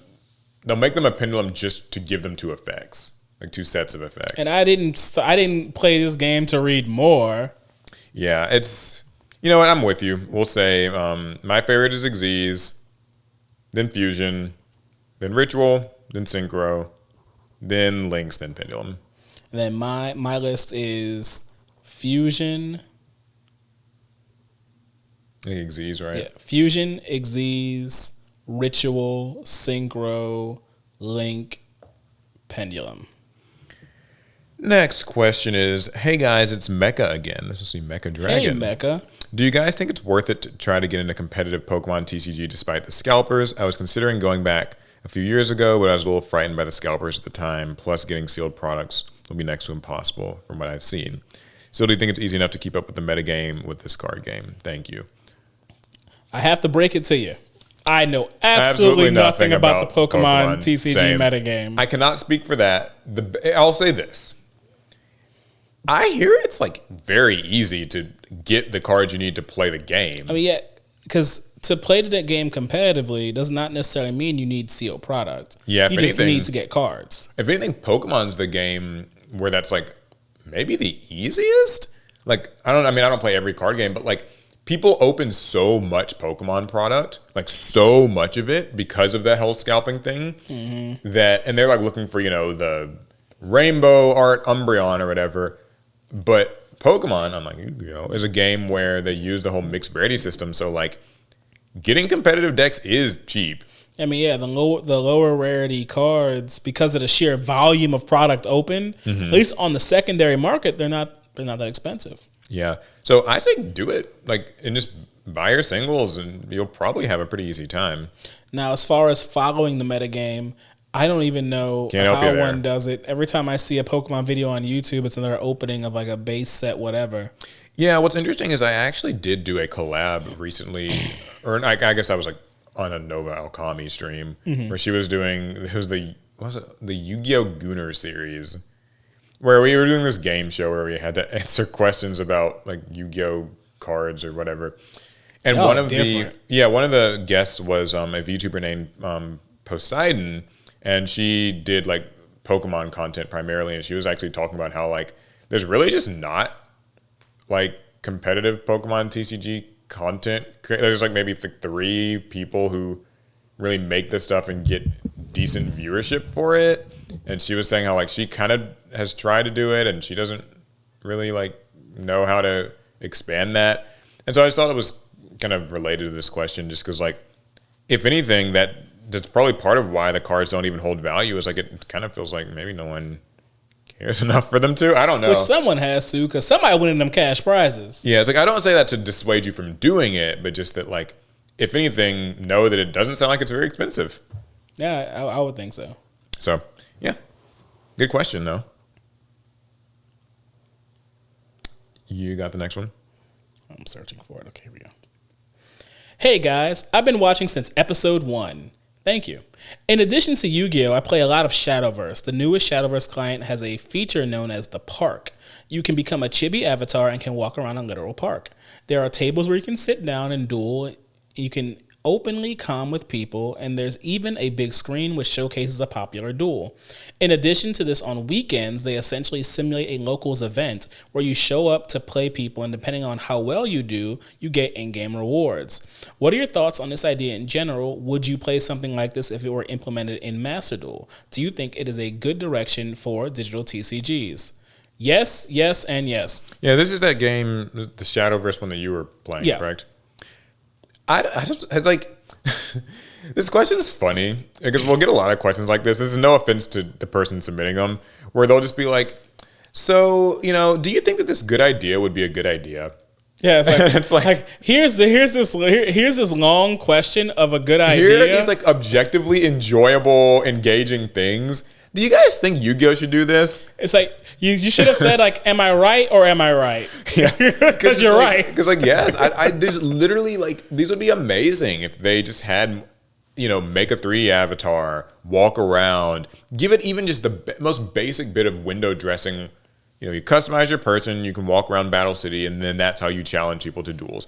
They don't have to do anything else. The duels can be the same as they already are in Master Duel. You don't have to change the format, but just the fact that like you are getting even that smallest bit of additional immersion and community building. I mean, it's becoming a much more popular thing in like the fighting game scene. A lot. I can think of. Street Fighter 6 has. What's that called? Street Fighter 6 has the. What do they call it? Like arcade mode? Is that arcade? Oh, no, that's something different. Not the. Whatever the mode where you walk around. I forget the name of the mode because I haven't been there in a while. But you can make your 3D avatar in Street Fighter, and then you can walk around an in-game arcade, and you can sit across from someone else, and y'all can have a match together. You can hang out there. You can have avatar battles. It's actually a really fun mode, and it does add to the atmosphere of playing Street Fighter when you can't physically go to an arcade and play it like they did when back in the day. But I've also seen this in was it like Arc System Axis Fighters? So Dragon Ball Fighters does it. Guilty Gear does it. They have these. They use almost, I think, like 2D sprites, but you still move around in like a space, and you can hang out with other players and get into games. I'm all about it. It's really cool. I like it. Yeah, like I mean, especially since Yu-Gi-Oh kind of. I've said for a long time, I feel like Master Duel is just. It's almost. I don't even consider Master Duel a video game. It is a simulator. It is a computer program. It is a live service. But like, I don't see it as a video game. It's like, I guess if you consider like, online chess a video game, then sure it is. Because it's just like, it sometimes can feel almost a little bit lonely, like in its own way. And I think that the idea of there kind of being just a world that you're exploring, maybe or the sense that you're part of a community doing something and meeting people would go a long way compared to just this game where you basically are just filtering through menus until you get into like a duel. Like it's, there's something about that. So what we're saying is, Konami, you need to give us a mode in Master Duel where we can walk around in 3D. See, no, stop. You guys don't tell them that, avatars. because now they can't do it because they heard the idea from you, remember? Oh, you're right. Konami, this is not my idea. I'm relinquishing all control to it. Yeah. You can do whatever you want with it. I will not seek any financial or legal property recompense rights to it. I don't want it. Anyway, but yeah, just do that and then give us let's fully customize our avatars. Give us body sliders for reasons. Yeah, that's right. That reminds me of, actually, the Master Duel AI thing is going to be this weekend. The debut of their AI commentary. I saw the live streams are already pre-scheduled on YouTube. Never mind. I'm no longer excited. In October, Pot of Greed will have been on the ban list for 20 years. No, we're right here. He said pot of greed. Oh, okay. In today's game, is drawing 2 random cards that much worse than having the ability to grab specific cards multiple times in a turn from the deck? I would argue today, Pot of Greed would have more of a chance of drawing you cards that would kill certain card effects or bricks even. What are you guys' thoughts? This is from Dre. Basically, can Pot of Greed come back question. Yeah. And I think in short, yes and no. Because I just drawing 2 cards isn't too crazy since we essentially search all the cards we need anyway. However, how would you feel if you were sitting down round 7, so it's late in the YCS, and you're running 3 Pot of Greeds, your opponent's running 3 Pot of Greeds, and in the course of their first turn, they play all 3 of theirs, and you don't see any of yours on your turn? Yeah, I mean, that even applies if it was at 1. I think because one person sees theirs and it feels a little sacky. I go back and forth on this because my personal belief is that as a card, Pot of Greed is not far and above the power level of things today. Decks search whatever they want. They draw a lot as part of their combos. Malice literally draws 3 cards naturally in its combo in addition to all the searching and stuff it's doing. So Pot of Greed, power level wise, I think is acceptable. I feel the reason it probably hasn't come back is the game is, I'm using this word with air quotes, stable right now. Oh, okay. So I think that to add a card like Pot of Greed might rock the boat too much. The example you're giving, just I drew it, you didn't, and it got me to my game-winning stuff, and that kind of feels a little unfair. So maybe that's why Konami doesn't. They're just it's just probably easier for us to just kind of not touch this one. So, they hit all the good pot cards. Even pot cards have conditions on them. They've hit those because one player getting advantage and the other one not, it just doesn't feel good when you care. If you're playing random local games and no one cares, it's whatever. But once you get in tournaments, such things... Yeah, it certainly bothers people. Yeah, it can just rub you the wrong way when... And you're right. We try to remove luck from Yu-Gi-Oh, right? But Saki cards that just get you cards... And they have shown, a lot of these pot cards have had to end up on the ban list at different points in time. Right now, Prosperity's at 1. Yep. And, there are people who wanted that banned. Extravagance and Master Duel is at 1. Duality's at 2. Desires is at 2. They've all kind of been on and off these ban lists. Avarice was banned for a while. So, yeah, it goes to show the pot cards, I think foundationally, maybe they just introduce more consistency than what more free agent consistency than what Konami want this game to have. If they unbanned it tomorrow, I wouldn't. Maybe we should show Konami we're ready. Maybe we have to make a concerted effort as Yu-Gi-Oh players to show Konami we're ready for Pot of Greed. We all have to run that one card that counters it. even Oh though my though it's God. banned. What Even is that though- card that counters Pot of I Greed? forget what it's called. Wait, It's Jar Robber or whatever. yeah, it's Jar Robber. We all have to go to one YCS and run 3 copies of Jar Robbers in our main decks, not our sides, in our main decks. Yeah, to show as a that- sign to Konami, look, we're ready. We have our Jar Robbers. Give it to us, Konami. It's a gesture. A gesture of goodwill. We side it out immediately. Yeah, I don't know. I mean, I'd be okay with it. But you know how I am with Yu-Gi-Oh! I don't really Paul will care. play It's- regardless I'm going of to play either what it way. Oh, okay, one last thing I'll say about Pot of Greed. It's a hard one to even test. Like, because, some cards you're like, oh, if this came back, it would break the format. You can't really test what Pot of Greed would do. It's just like, everyone would just run one copy, I guess, and that's just it. Yeah. Anyway. Can Edison or another Time Wizard format be used as an entry point for onboarding new Yu-Gi-Oh players into the game? Dre. I don't. Hot take. No. So I was going to say yes and no, which is, I feel like I've said that a lot recently. It just shows that we just have nuance to our answers. You little fucking fence sitters. I can't decide. No, but here's why I say no. To be clear, this isn't that I don't like GOAT or that I don't like Edison or that they're bad or you shouldn't play them. Is that they just actually don't reflect the game as it's played today. So in the specific context of can they be an entry point for onboarding new players into the game, I don't think so. Unless by onboarding you mean you start by playing Edison and you just sort of continue to play Edison and that's like your Yu-Gi-Oh fix, sure, yes. But like if you're talking like GOAT or Edison's going to like transition you into playing fucking Jush format, no. So you covered my no. I believe that Time Wizard formats are not a good representation of modern Yu-Gi-Oh! And so if your goal is to get someone to play modern Yu-Gi-Oh!, then I say no. But it's a yes if that is not actually your goal. If you don't want them to come play in regionals and go and play in YCSs, then if you just want to introduce someone to a world that you care about, then these legacy formats are pretty useful because you can curate the kind of Yu-Gi-Oh you show them. Mm-hmm.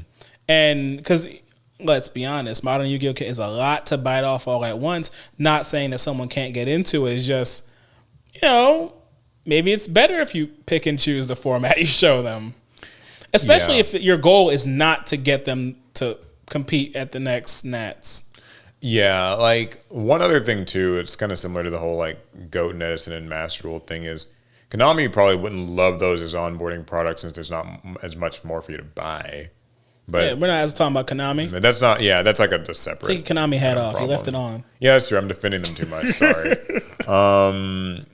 It really is crazy when I like look. It's like we're doing a Q&A and like we just bounce back and forth between like being quite critical of Konami, defending Konami, and despite, we can't be trusted. And despite all of this, there will be comments. I know there will be comments, and because there always are, where someone just like will conveniently forget all of the positive stuff we say about Konami and say that we're just hating, and there's someone else who's like conveniently forgets all of the like negative stuff we say, and they're just like, "Oh, you Konami bootlickers! Like y'all defend them all the time." And it's like, I promise, like Konami's like not. I see them as like an entity to be praised and criticized just like anyone else. Okay, here's the next question. Hi, fellas. Name's Ezra. She, her. Oh, yeah, Ezra's left some questions before. What do you think can make for the most absurd concept for a Yu-Gi-Oh! Archetype? Absurd. Not in the sense of power level, but think more about how evil twins are VTubers, yummy are based on candies and gotcha machines, etc. Now, this is my favorite type of question. Why is that? Because I just enjoy I enjoy Yu-Gi-Oh! Artwork and themes way more than what the cards actually do. I mean, Paul has seen how whenever new cards come out, I never talk about their effects. I only talk about the art, and I read the effects later. I do like anytime they try to literally simulate like a game style through cards. Like I think that's really neat. Like obviously I'm a Vanquish Soul guy, but like I think inputs like fighting game inputs is like a cool thing to try to like reflect in the game. So what's like the wildest theme for one? I mean, Yummy are a pretty good example of a pretty Well, absurd theme, candy gotcha machines. I feel like, and maybe this is too much Like of my... suit ships were crazy too. Suit ships are cool. Here's like a personal like bitterness I have with the world, and we should have it like just manifest as an archetype, is just people on the internet. Like the internet is an archetype. You know, like I hate like Twitter, I hate social media, I hate like, it'd be funny if there were like archetypes that were just like different types of people from online. Like where it's just, you know, here's the white knight type of person in the comments. Here's the, you know, 4chan person. I feel like Paul's designing a Cyberse archetype. Yeah, it's like a Cyberse archetype. Paul loves some Cyberse. Yeah, I love my Cyberse cards. Those are my favorites. You know, but I can get with that. Like, it'd be interesting. There's just like different haters and like influencers that you hate. The field spell could be like head book. What? Like Facebook, but like it's a social network. There's bots. Of course, they have to. They could be tokens. Yeah, the bot tokens, they just show up. They're not real. But in all seriousness, if I was to actually try to like kind of do something that's a bit more closer to the realm of what Yu-Gi-Oh might do, have they done something with? Oh no, they did Ultra Athletes. My thing is this: a lot of the absurd theming conventions are being done in Rush Duel now. You're so right. Because I mean, Rush Duel have the ramen people. Is that the one that's like the music band, or is that like something else? They do have a music band, but they have the influencers. They have the girls from the like. I remember those. What year was that? The 70s or the 80s? Oh yeah, the girl like. It makes you just lament how we just don't have Rush Duel, because a lot of people will never know like just how weird and wonky the Rush Duel concepts for monsters are. Yeah, like what Ezra is talking about here in her question is like literally like that's Rush Duel to a T. Is just absurdity. So it's so Rush Duel. There's so much absurdity. They have their serious archetypes, then they just have the very unserious archetypes. Yeah, and they feel no shame, I think, in being unserious. Because they were like, oh, you guys love those dragons with the rear-colored eyes, right? Well, all right, get this. Now they're cats. Yeah. So you have the red eyes cat, the blue eyes cat, the odd eyes cat. I still think that one of the very best ones is Diane Keto, the Cure Master, as like the weird BDSM cop. Oh, yeah, that's a part of their like wild. Yeah, the light aqua archetype. I was gonna say for an archetype, like I thought maybe they've done like Ultra Athletes. I was gonna say like athletes maybe, but like they've done that. Yeah, I don't know. Otaku?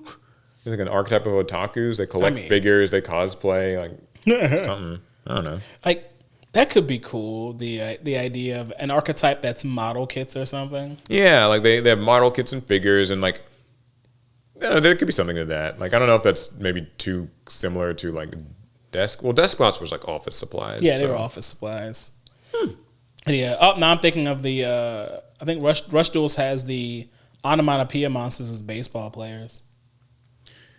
So the answer is Rush Duel. So basically, Rush Duel is the answer to this question. But no, I gotta think of one myself. Something absurd. We're looking at cameras. What can we do with that? A camera archetype? That feels too like Morphtronic like. Well, yeah, but in Morphtronic was just a lot of different tech. I think like if there was like the idea of like taking pictures of your opponent's cards to like kind of flash frame freeze them type of thing. Like, basically, like when you take a picture of this opponent's monster, it cannot attack or activate its effect or like be used as link material this turn because like it's been like frozen in the frame for like a turn or something. Like that could be neat. Or maybe it's like a flip archetype where the monster flips up and it flips back down. Oh, like pressing a shutter. Yeah. You know what could be really cool with that is this is like bullshit really. But like if you can like it's like recording video where basically like it repeats like a battle phase or like repeats something because like it's like you recorded it and now you're like playing it back. I don't know how I have no clue how you sounds like a ruling nightmare. Do that. Yeah, but what was the archetype? Valkyries did like the repeat battle phase. They had True. that with Ride of the Valkyries or whatever. So Ooh. there's precedent. So, kind of an absurd theme that for some reason popped into my head. I finally had an original thought. Dragons, I finally had an original thought. Get this: they're dragons, but they're cars. The archetype could be called like Dragon Racers or Drag Racers. Drag Racers. Ooh, I think I got something there. Paul's Drag Race. It sounds like that show, like RuPaul's Drag Race. I don't know why that came to mind, but I didn't think of that. hey guys, bit of an old head. I still hold monsters like Launcher Spider in my heart. Nice. Do you guys miss the days of one boss monster or at most two boss monsters per deck? No engines, just a deck theme, like heroes, OG heroes, tunes, etc., and a monster that benefits, like Mega Rock Dragon, Prime Material Dragon, Darkness Destroyer, Lycanthrope, just to give a few. Yu-Gi-Oh's a game that I try to stay up to date on and try to get back into a lot. Unfortunately, Solitaire into 4+ boss monsters, and they're just generic, overly good, that don't even fit the engine or a semblance of the theme is a massive turnoff. Agreed. I understand local play is different from Master Duel, but it's all still filled with boss monsters, cause go burr. Sorry for mini rant. Yeah. I think yes, we're old too. Yeah. I think that there is a golden age of boss monsters, and like I say about every golden age in anyone's mind, it's basically the time that they started playing the thing. For me, it was like Dark Armed Dragon, Judgment Dragon, like kind of that era. Maybe even we'll say like Gladiator Beast Gazaris is somewhere in there. Where basically these iconic boss monsters that part of the fun of the boss monster was the impending fear of it. Right. As opposed to it showing up on like turn one and just, rocking your shit. It's more like you're afraid that they're going to get that third dark monster in the grave to drop Dark Armed, or that fourth Light Sworn to drop JD. Good old Judgment Dragon. It's not going to happen on the first turn, probably not even on the second turn, but like on maybe that third turn or so, when you're living in fear of JD coming down and just nuking the board or whatever. With priority. Yeah, with priority. Same with Dark Armed. It's like, I kind of like the idea that the duel has that tension to it. Like, I like that. Agreed. Anything for you? I mean, I guess they're not really asking a question so much as just a reminiscence, but... Look, my favorite Yu-Gi-Oh deck to play when I got back into the game was a zombie synchro deck. And what did I like to do with that deck? I like to make Bells of the Diabolic Dragon, the level 8 synchro monster who... I remember. Bell's effect? He just couldn't be destroyed. Yes, couldn't be destroyed. And I thought that was such a... Among maybe like one other cool boss monster. He did have some other I think it was like a burn effect, niche maybe. effect. I mean, I can look it up. It was something like if you were to like take effect damage, I think you deal it to your opponent. Yeah, it was something like that. I do remember that. I think he even got a retrain at some point in time, like a slightly higher level. Yeah, they made a bigger version. But I think the original one was the one that... Yeah, Bells of the Diabolic Dragons. Mm-hmm.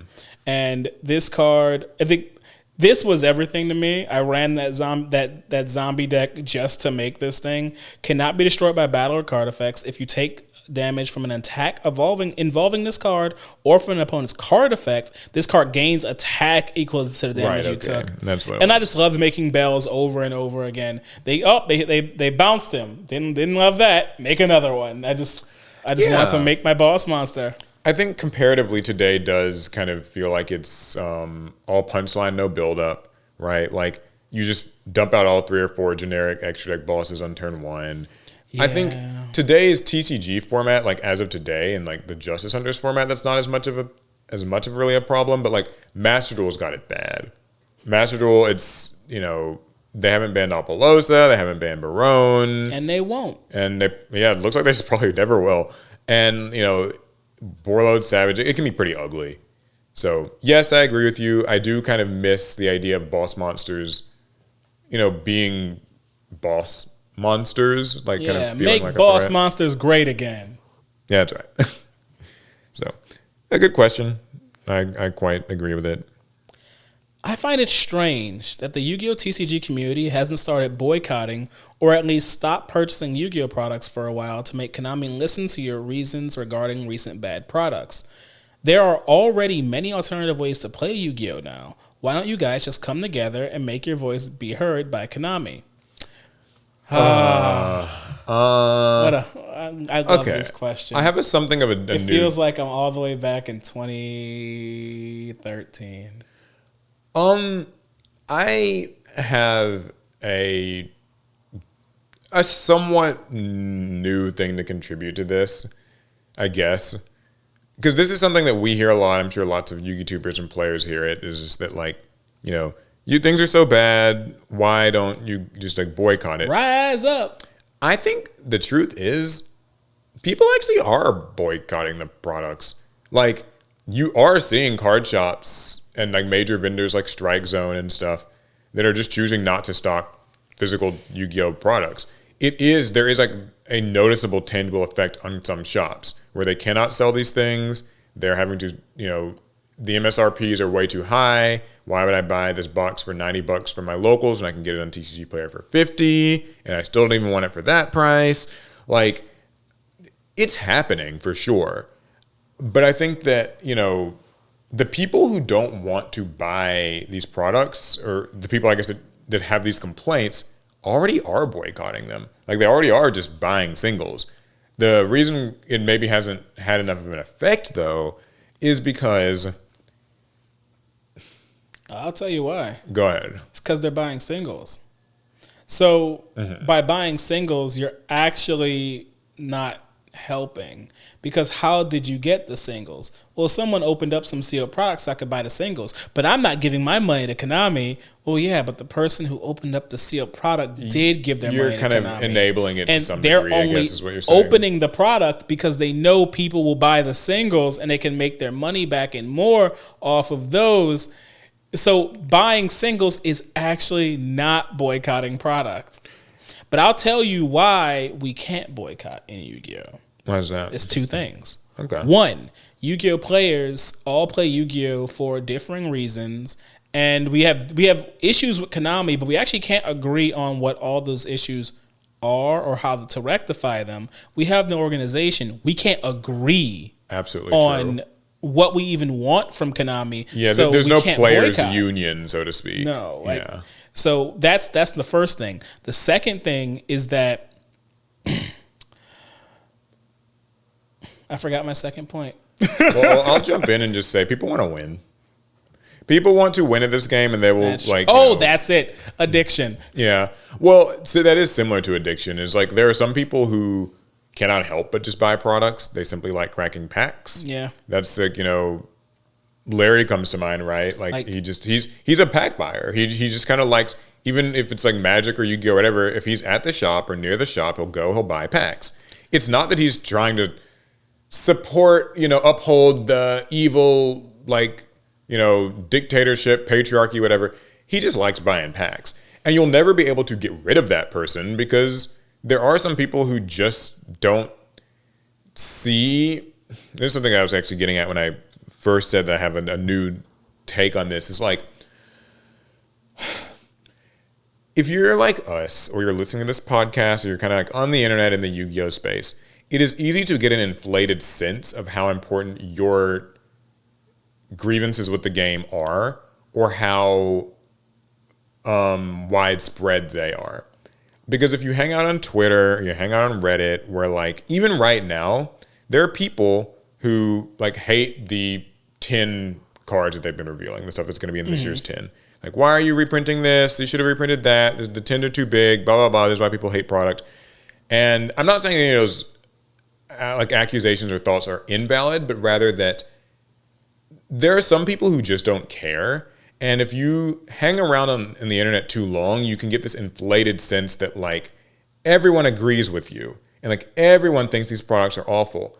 But then you've got people that we're describing where like they don't actually care. They just buy Yu-Gi-Oh! Packs. The Yu-Gi-Oh! Has a particular culture of people who need Yu-Gi-Oh! They have sectioned off a fraction of their life that Yu-Gi-Oh!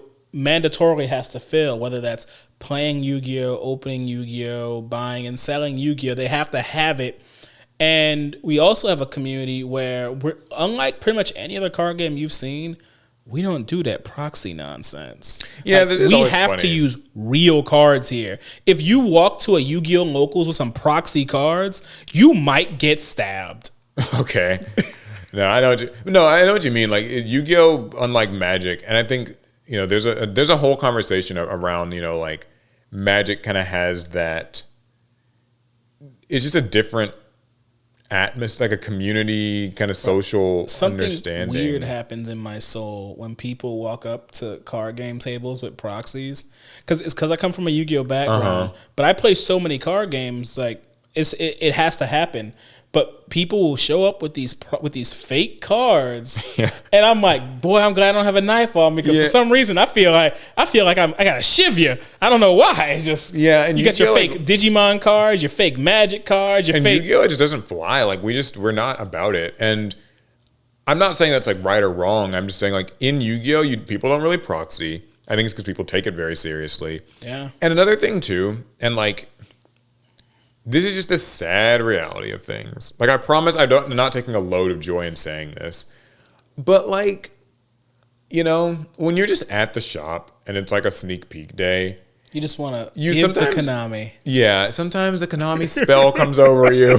No, but, like, people like to buy boxes and stuff on sneak peek day. It's fun because you're at the shop and everyone's there and everyone's excited about the new cards and they're entering the sneak peek. And, like, your locals like, does anybody want to buy a box? And people split on boxes because it's fun. It's not to get maybe too like real about this here, but like it's very easy to have strong convictions about the way that everything ought to be. Here's like kind of the objectively correct plan of action would be that we boycott these things. But real life is different, where when you are at the card shop and everyone's just kind of opening packs and having fun and talking about their favorite new things, you kind of want to join in on that. Even if that means just buying a few packs, or maybe it's like buying a box on sneak peek day if you can, or whatever. It is be like me and be socially awkward, or you buy a box of whatever set just so people will pay attention to you. Something to do. No, that could spark conversation. Right, like it is a thing, and there is no shame in doing so. But to zoom it all out and then like punch back into the question here, why hasn't the community started boycotting? I think that the people who hate the system now already aren't buying mini sealed packs. They're buying their singles, so I guess they're doing their part. And the people who are still buying products don't care about these issues to begin with. And that's just what it comes down to. Alex said it best. We can't all agree on what we actually don't like about Yu-Gi-Oh!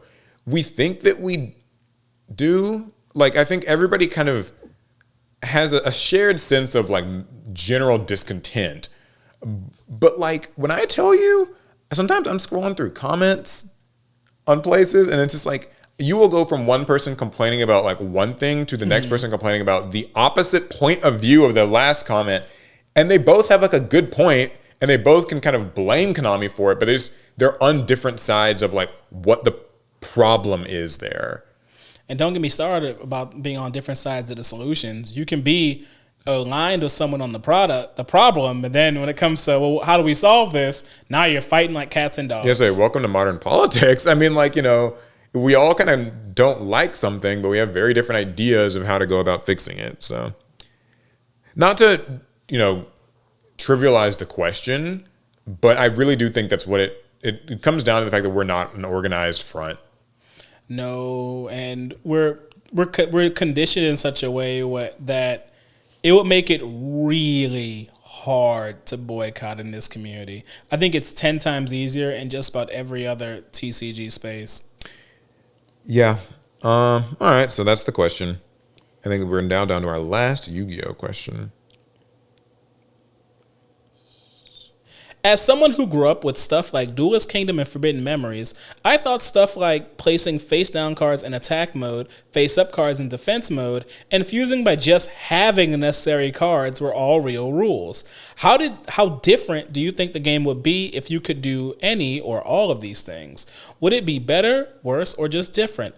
And are there any cards or archetypes that just break from this? You know what's funny about this? What's that? Once upon a time, like, you know, like people would kind of joke about, like, in the anime you could summon in face-up attack mode or whatever, or face-up defense, Yeah, all you that. can summon in face-up attack mode. Bro. Or, yeah, face-down attack mode, face-up defense, whatever it was. There was a time when, like, people would be like, that'd be, like, so broken and unfair. I actually don't think it would make shit's difference anymore. Nah, like, we're going to get to everything eventually. Because so many cards just special summon themselves, so they could just summon in defense anyway. Like, if you think about how that would work now, like, it just doesn't matter. The only thing that changes is if you could fuse by just having the two materials, then fusion and summoning becomes very busted. Well, there are certain archetypes where you don't really need a fusion spell. You just gotta have them. Yeah. I mean, now no archetype just lets you fuse from hand without something, but give it time. Yeah, I mean, like, they're closing in on it. Like we've got cards that fusion summon with only one card. So, yeah, so it's like, I don't know. I think it's... A lot of those rules certainly would be exciting to explore. Like, maybe there could be certain monsters that, like, you know, they have these powerful effects, but they have, like, zero attack. Like, an old example was, like, Ceremonial Bell. Both players have to, like, play with their hands revealed or something. But, like, why the fuck are you summoning this thing? Because it's zero attack and 1800 defense. So maybe you should, or 1850 or something. So maybe you should set it. But it's like, if you set it, then it's not getting its benefit. So, like, what's the point of even playing it? True. And cards like that could be a hair more viable. You know what card becomes a lot more viable? King of the Swamp. Oh yeah, that's true. Get that bad boy in hand. You got unlock your whole extra deck. Yeah, that's so true. Your whole extra deck is just there. It is that you can just run an extra deck of this awkward but powerful fusion monsters. Run 3 copies of King of the Swamp. And just go crazy. Yeah, like, I don't know that it would actually break anything but, like, fusions. Fusions would be broken. I think all the whole, like, summoning stuff in face-up defense would not make much difference. Yeah, I mean, there are probably a few cards that if they could just summon in face-up defense position would be annoying, but I doubt it would be game-breaking. That doesn't seem likely. Yeah, but good question. I mean, like, I think it's funny. It almost shows that Playground Yu-Gi-Oh! Isn't, like, far off from what Yu-Gi-Oh! Is today. In an abstract sense, we do whatever we want now. I mean, because, like, Yummies have a Link monster that's treating itself as a tuner and synchro summoning and, like, you know, contact fused and all this other stuff. So, like, it's kind of like we just make up the rules as we go. We're getting there. We're like, every Yu-Gi-Oh! Is working in a big circle. We're just finding our way back to Playground Yu-Gi-Oh! Yeah, return to Playground. Okay, I just noticed that I repeated the 2 earlier questions for the next 2. So we are out of the Yu-Gi-Oh! Realm. We've got some fun regular questions, I guess. Unlike those weird Yu-Gi-Oh! Players. Do you think it's gotten harder for modern movies to become iconic or achieve a legacy that is remembered for years? Like Jaws, Back to the Future, Harry Potter, Toy Story, etc. To me, it feels like a lot of modern movies are only remembered for a short time before being quickly forgotten and almost never brought up or referenced long after they come out. Do you think this is due to the movie makers making bad movies, people's short attention spans, fewer people going to theaters, wokeness, or something else? Thanks, and sorry if it's a long question. This is a wonderful one, actually. I don't think... There's a lot to say. I don't think the quality of filmmaking has gone down. It's likely just gone up. I think filmmakers have a lot more options for crafting a movie than they ever did before. Some things that can be done better, but that's on every set since, like, time immemorial. Nothing's gonna be perfect. I think the major difference of movies today and movies of yesteryear is social media. I think social media compounds this short attention span and fewer people going to movie theaters. The idea that we're always searching for the next viral moment, it's not just an online thing, it's a life thing. Because we're riding this wave of trying to find the next viral thing, we're not letting great movies sit and affect us the way they once did. We're not rewatching a movie 7 or 8 times because the next wave is already upon us. I don't have time to go back and watch Sinners because whatever else is on the horizon. Yeah, I have so many thoughts. Like, I'm going to kind of try to rapid fire them, but I'll probably get lost in the shuffle. The first big thing that comes to mind for me is that, yes, modern movies only get remembered for a short time. Largely, I'd say because of social media. There's that cycle that you're describing where it just, our literally like our zeitgeist is shortened now. We want to all be talking about a thing, and then we want to all have moved past it. There is not like space afforded for something to be, I guess, just like have any lingering thought or discussion around it. The next thing that you might hear about a movie, we're going to use Sinners as an example. It's an original movie, so it came out this year, and it's not just like a sequel. And I'm going to get to that in a second too, because sequelitis has a role in this. The next time you hear about Sinners will probably be when there's like movie awards at the end of the year, right? Where it'll be like, oh, it was the most successful like horror movie of 2025, or something like that. And in that sense, it will be part of the zeitgeist in that comparative, let's make our tier list of movies for the year type of post. Or like, here's the top 5, and here's why like mine is more tasteful and cultured than yours, Al. Like, you have bad takes, I have good takes. That little internet bitchy debacle that we all share. But like no one's, that's like kind of where that ends. So there's that aspect of it. There is Hollywood's sequelitis problem, where there's a lot of fear from many studios in greenlighting something that simply won't get, $500 million at the box office or something. We need a sequel, a remake, a reboot, something like that. Another Marvel, another Disney thing being made live action, or just something that's based on an IP that's already so strong it can't really fail. Minecraft movie, Super Mario Bros. Movie. So I think that's kind of why it's hard for something to be seen as iconic, because even though those movies will do numbers, they are not, I think, seen as iconic because they are still part of just a broader established IP. So like, technically speaking, the Minecraft movie, in terms of like box office sales, should be seen as like iconic, but I don't think anyone's going to view it that way because it's still a derivative of just Minecraft, which people already kind of know about.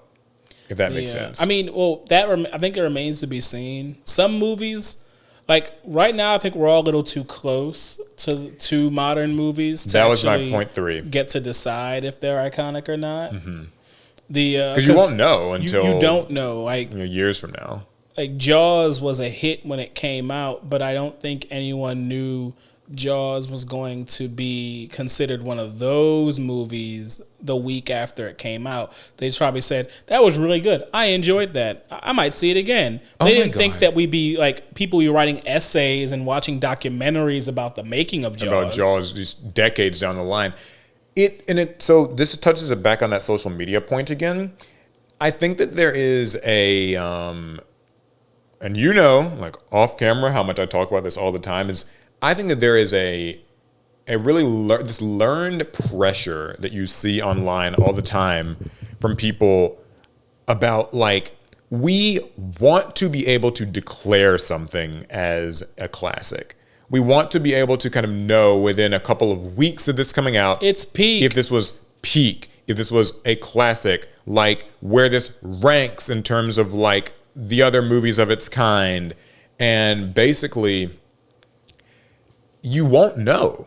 You won't know until 10, 20, somebody's got to die. 50 years from now if a movie actually was a classic, was like, did go on to change an entire genre. But I think that we want to expedite that process through internet discourse. If I can defend this movie enough, if I can attack it enough, I can choose whether or not, like, where its place in the overall threshold of like films and stuff lies. You see it not just in film with like, music and TV shows and everything, where we want to quickly rank stuff. We want to say this was the best thing of all time, or this dethrones this other thing. And you don't get to know that until it's like kind of in the history books, if that makes sense. Yeah, I mean, I feel like when I'm 80 and kids are doing their Chat GPT book reports and stuff. They're doing those now. They'll be covering the movie industry during the 2020s and talking about how, so the MCU was huge back then. My grandfather, he actually got a ticket to see Infinity War, and Infinity War is one of those movies that changed the very fabric everything of cinematography, because they did this and they had the other. And then Robert Downey Jr. said in an interview, there'll be, and only then will we know if something truly had a lasting impact. Because right now we're just too close to it. Right now we can only say I really like this or I really didn't like that. Yeah, it's truly a hindsight is 2020 thing. My next point is, you mentioned people shortening attention spans. I think that factors in some. That's a pretty big factor. It's a pretty big one. Fewer people going to theaters. I think that's huge as far as having massive. Here, I have an example of that actually that finally happened to me, and I realized I'd missed this culture point, I guess. Okay. So many movies now go straight to streaming. Mm-hmm. They don't believe that they can make it in the box office, or maybe they're just getting literally bought by Netflix or some other place. Just have the movie on here, don't even put it in the fucking theater. And it really prevents a lot of people from seeing what would maybe be potential classics and stuff. Yep. Something that it's so rare when you hear somebody kind of say something is a modern classic, because for all the reasons we've described, that's hard to say. But one example of a movie like that would be Knives Out. It kind of came out of nowhere from Rian Johnson, and people were like, what the heck? This is actually a really good whodunit sort of mystery movie, and we haven't had a good mystery movie in what feels like decades or whatever. Well, Knives Out was cool and all. It got a sequel, which was Glass Onion. You can say whatever you want about Glass Onion, whether it was not as good as the original and all that stuff. That's not really what I'm focused on. The fact of the matter is, Glass Onion was Netflix exclusive. So, as much as you maybe liked Knives Out and it could have gone on to become this cool trilogy or something of great, mystery films, well, the sequel's on Netflix, and so that just naturally means that some people just won't ever see it. They won't know about it, they won't see it, or they'll hear about it and be like, oh, how do you watch it? Oh, it's on Netflix. Oh, I don't have Netflix, so I'm just not going to bother. Netflix jail. Yeah. So, that's an aspect of it, and I think, the more that you have that goes direct to streaming, the less likelihood that something can become a cult classic like that. Anyways, though, the example I was going to give was the movie The Menu. Have you heard of this?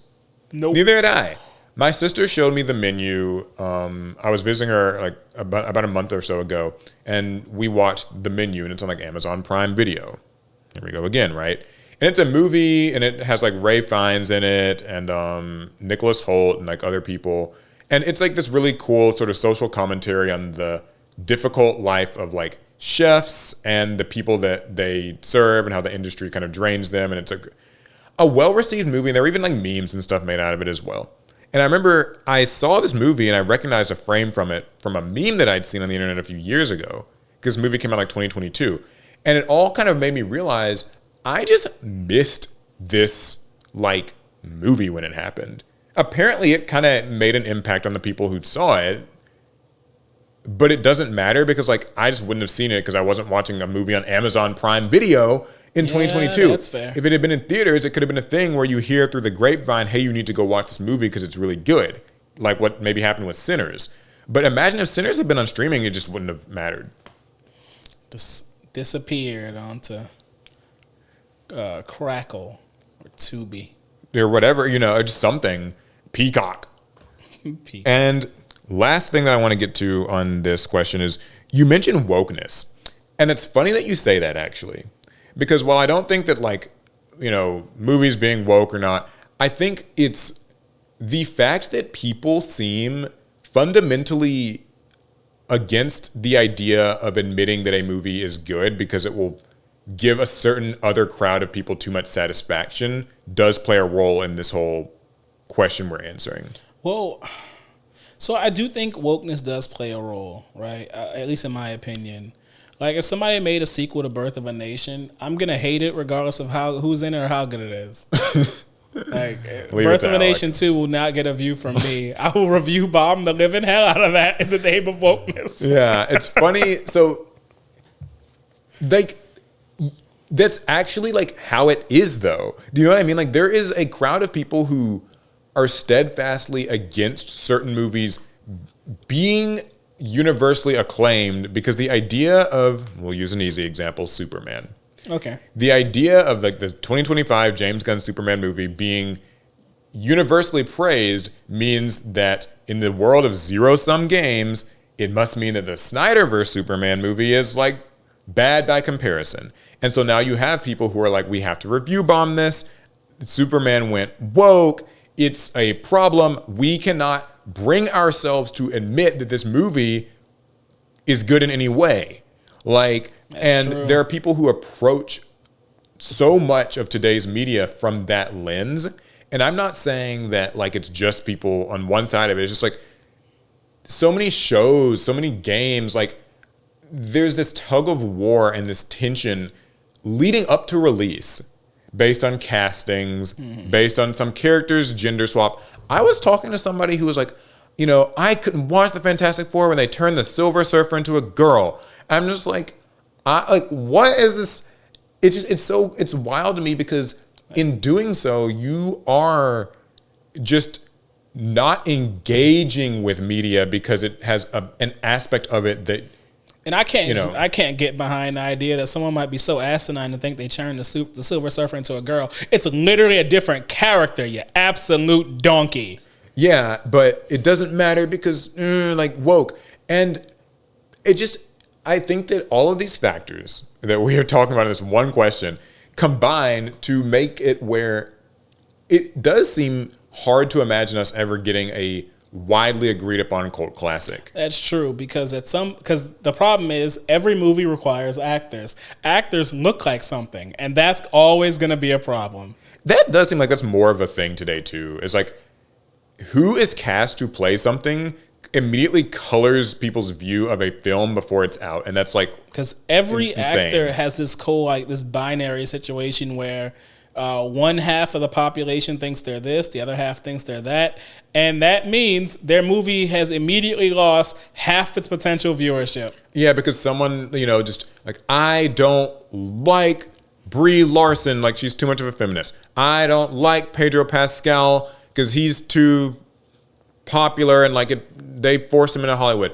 I don't like so-and-so because he said, like, I mean, and here, Chris Pratt, right? There are people who like hate Chris Pratt. He's too religious, and I don't like that he's like a Christian, and so like I don't want to watch this. Like, do you remember like Mario movie came out and people hated that Chris Pratt was like Mario's voice, and they got like mad. And it's like that seems like that is so much more inflated today. It's just this suppositions about films. Because we don't know these actors. We like all you know are headlines you've read about them. But until you've met a person, like I feel like you should suspend your judgment. Now, I mean, they're like unless an actor has done something truly horrid, but I guess the problem is what I define as truly horrid could be different for someone else. Long story short, you're right. I mean, I don't know that we're getting too many cult classics, but we won't know for another few decades. Yeah, I think once our grandchildren are of like ChatGPT writing age, our prejudices 5 years old. And our belief systems won't matter as much anymore, and so those movies will be looked at with a more objective eye. Yes. So on the day I die, I'm gonna request someone give me the modern reviews to all the movies that came out during my life. Yeah, everything just so you I loved can and hated finally to see. know, were these movies good? I know what you mean. Yeah, I know we got like way more into the weeds with this question, but like it's a really good one. So, okay, anime Mount Rushmore. We promised it last week. Oh snap! We promised the people last week. I forgot about that. Now here's the fun part about this. We have answered this question before on an episode, and so I'm actually curious to see if we have the same answers as last time. To be clear, I don't remember what we said, or what I said, or what you said, or anything. I don't remember either. Oh, but we got to make an anime Mount Rushmore. So we're saying anime in general, not a particular genre. I was going to actually say this too. So 2 thoughts on Mount Rushmores before we get into this. First of all, I realized something about Mount Rushmores recently. What's that? Mount Rushmores are not actually about the 4 characters. It's about the 4th character. Who barely in made it. In every single Mount Rushmore question, like here's the, sports Mount Rushmore, movies Mount Rushmore, music artists, whatever. Everyone pretty much agrees on who 3 of them are. Mm-hmm. And the real argument comes down to the 4th person, Who is the fourth character or person or whatever who deserves to be on this? Like, you take your shonen Mount Rushmores, Goku, Naruto, Luffy, but who's the fourth? And that's where the argument basically takes place, because everybody knows that the three who have like kind of earned their spots, but you just don't know who that fourth is. But okay, but now my second point I'm going to say about Mount Rushmore is, and I think you'll agree with me, I actually hate general, like, I think it's far more fun to do genre Mount Rushmores within anime or within movies, games, music. Because, yeah, to say anime Mount Rushmore makes it all sound like anime is one genre. And there's just too much anime. Because, like, oh, Jesus Christ, man, I hate this question. Yeah. All right. So here's what I propose then. I think that we try our best to just do a general anime Mount Rushmore. I don't think that there's much of an answer for it. But I think that we should get to like each pick a genre and do a specific Mount Rushmore of said genre, because that's more fun. That's going to be hard to keep track of. No, just one. Mentally. So first we're going to start. Here's how we're going to do it. I've got this planned out. What is our general anime Mount Rushmore? That's the hardest part. Just Let's throwing try. off oh, Jesus. I think that, man, it doesn't make it any easier. You're right. No, it's hell. It's a hellish question. Okay, so one of my favorite anime of all time is Durarara. But then again, I'm like, well, should I put Durarara or Baccano? I feel like I can't have both, but one of them has to make my list. Durarara is newer and it's longer, so I guess I'll give it to Durarara. That'll be one of my heads on Mount Rushmore. I guess. No, I mean, don't feel bad. It's your Mount Rushmore. I have to feel bad because I know it's so hard. I have to boil down my like years of watching anime into four spots. Four like characters. I mean, I know you're a big Gundam guy. Okay, that doesn't help me in the slightest. How many Gundam series are there, Paul? Well, yeah, but like who like represents Gundam? Who? Yeah, that's a great question. Like, who is the one that was in like who's the Gundam Seed protagonist or like the Gundam Wing? Amuro, whatever his name is. No, you were so wrong. I can't even. I don't know. What's he in? Gundam Wing or something? You know, the original Gundam is just called Mobile Suit Gundam. Yeah, I know. But like, what character, when you think of Gundam, comes to mind for you? Who? Characters and no, mobile only suits. one. No, I can't do that. Okay, how about this? An RX-78 is on the Mount Rushmore. Just the mobile suit itself. Just representing the entire franchise. Fair, right? It's the most iconic one. That's fine. Isn't That's it? fine. All right. Surely, I think we can agree on that. Fine. Okay, so now series can be wrapped up in just one. You don't have. I think that's the only way you can possibly do it. Fair. There's no way to. I think because otherwise you just have like multiple things. Isaac and Miri are in both Baccano and Durarara, so they like have a cameo. That's how I'll put Isaac's face on the Mount Rushmore to represent both. I like those two, Isaac and Miria. Yeah. Okay. All right. See, and the closer you get to the end, the more pressure there is. There's more pressure. We're judging. Oh, jeez. I mean, you were big in. I mean, you read the Yu-Gi-Oh like manga and stuff, so I do feel like maybe that's. Yeah. Yu-Gi-Oh does have to be. Well, so the thing is, like, for me, my love of Yu-Gi-Oh starts at the manga level, not the anime level. Okay. We're talking anime. And there are certain anime that I never read the mangas for, so we're talking anime Mount Rushmore. I know you're specific. Well, yeah, we'll keep it anime. Like, I know you're a big Rurouni Kenshin guy. I do like Rurouni Kenshin. Does Kenshin get on there? No. Okay. I only have 4 spots. I know. Okay, I got to put Ghost in the Shell on there. I do love Ghost in the Shell. Mm-hmm.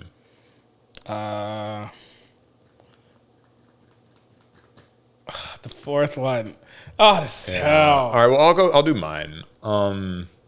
It is mine. Like, I know the implication of a Mount Rushmore is like kind of this widely agreed upon thing, but I think is kind of where the arguments begin, because we are literally arguing personal opinions about the idea of something that everybody must agree on. Like, if you think about it. Anyway, my personal Mount Rushmore, so this is some background on me. I'm an anime newbie, and then I only started watching anime in the last 8 years. Stop explaining yourself and just leave yourself I just open want to people criticism. Yeah, that's right. Okay, yeah, I think that will become evident when I reveal my Mount Rushmore. I gotta have my boy Deku. I like My Hero Academia. It's my favorite thing. Wow, what are you, 12? So he's definitely on there. Deku's on there. I think I want to put Kenshin because I like Rurouni Kenshin. It's like an old one that I like. And I also like the remake that they're He's only doing. talking about the remake, y'all. He's young. I watched the original. I actually don't love the Yu-Gi-Oh like anime enough to put it on anywhere here because I'm more of like a card game person. Like I didn't see Yu-Gi-Oh as like anime. Right. So my next one might be like Sawamura from Diamond No Ace. That's like. So we're talking characters, not anime themselves. You can do it however you want. Oh, okay. Yeah, I'm putting Sawamura from Diamond No Ace. I love that's like in my top like 3 favorite anime ever. And then my 4th character, because I'm just using characters for this, is probably Yumiko from Kakaguri. That's like it's probably in my like top 5 for animes. Those are my favorite characters. I could have guessed that. I realized I could have guessed yours. Yeah, it's not too hard. I like those. Like, of course, I've been there for virtually every step of your anime you show me journey. like most of these animes. So. But I didn't pick my 4th, did I? Yeah, you didn't. I didn't. I just thought of it. Oh, Your Lie in April. Oh, I love a good tear jerker, and certainly did that. I know. Oh, God. All right, do we have? So I think. Okay, now let's I think here's a more fun one. Like, I think do like a genre. Is there like a genre of yours that you'd be like up for doing like an anime Mount Rushmore for? Oh, I mean, I love being flamed online, so let's do shonen. Okay. So who is it for you? Because if I'm doing my personal ones, it's just going to be a bunch of like new age people. Like literally, I can do mine right off the bat. Okay. Midoriya, Tanjiro. Who's the guy from Jujutsu Kaisen, the pink-haired guy? Oh, Yuji. And Shinra Kusakabe from Fire Force.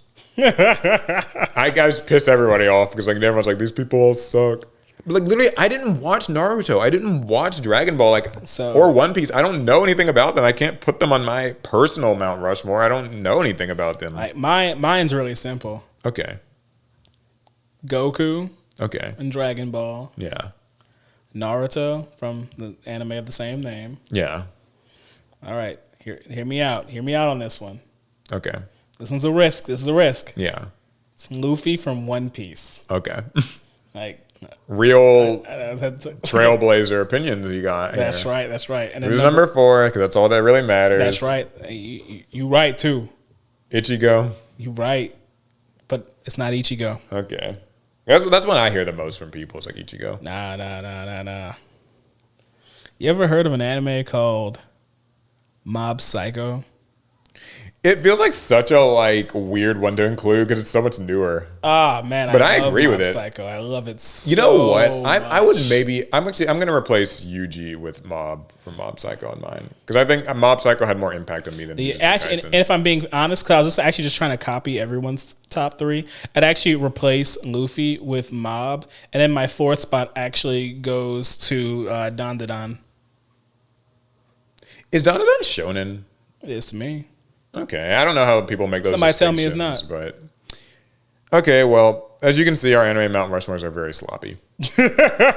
All right, how about here's the next one that someone separate asked. This is the last question. Gaming Mount Rushmore. Oh Jesus! This person heard that we were going to do anime Mount Rushmore, and so now I got to do gaming Mount Rushmore.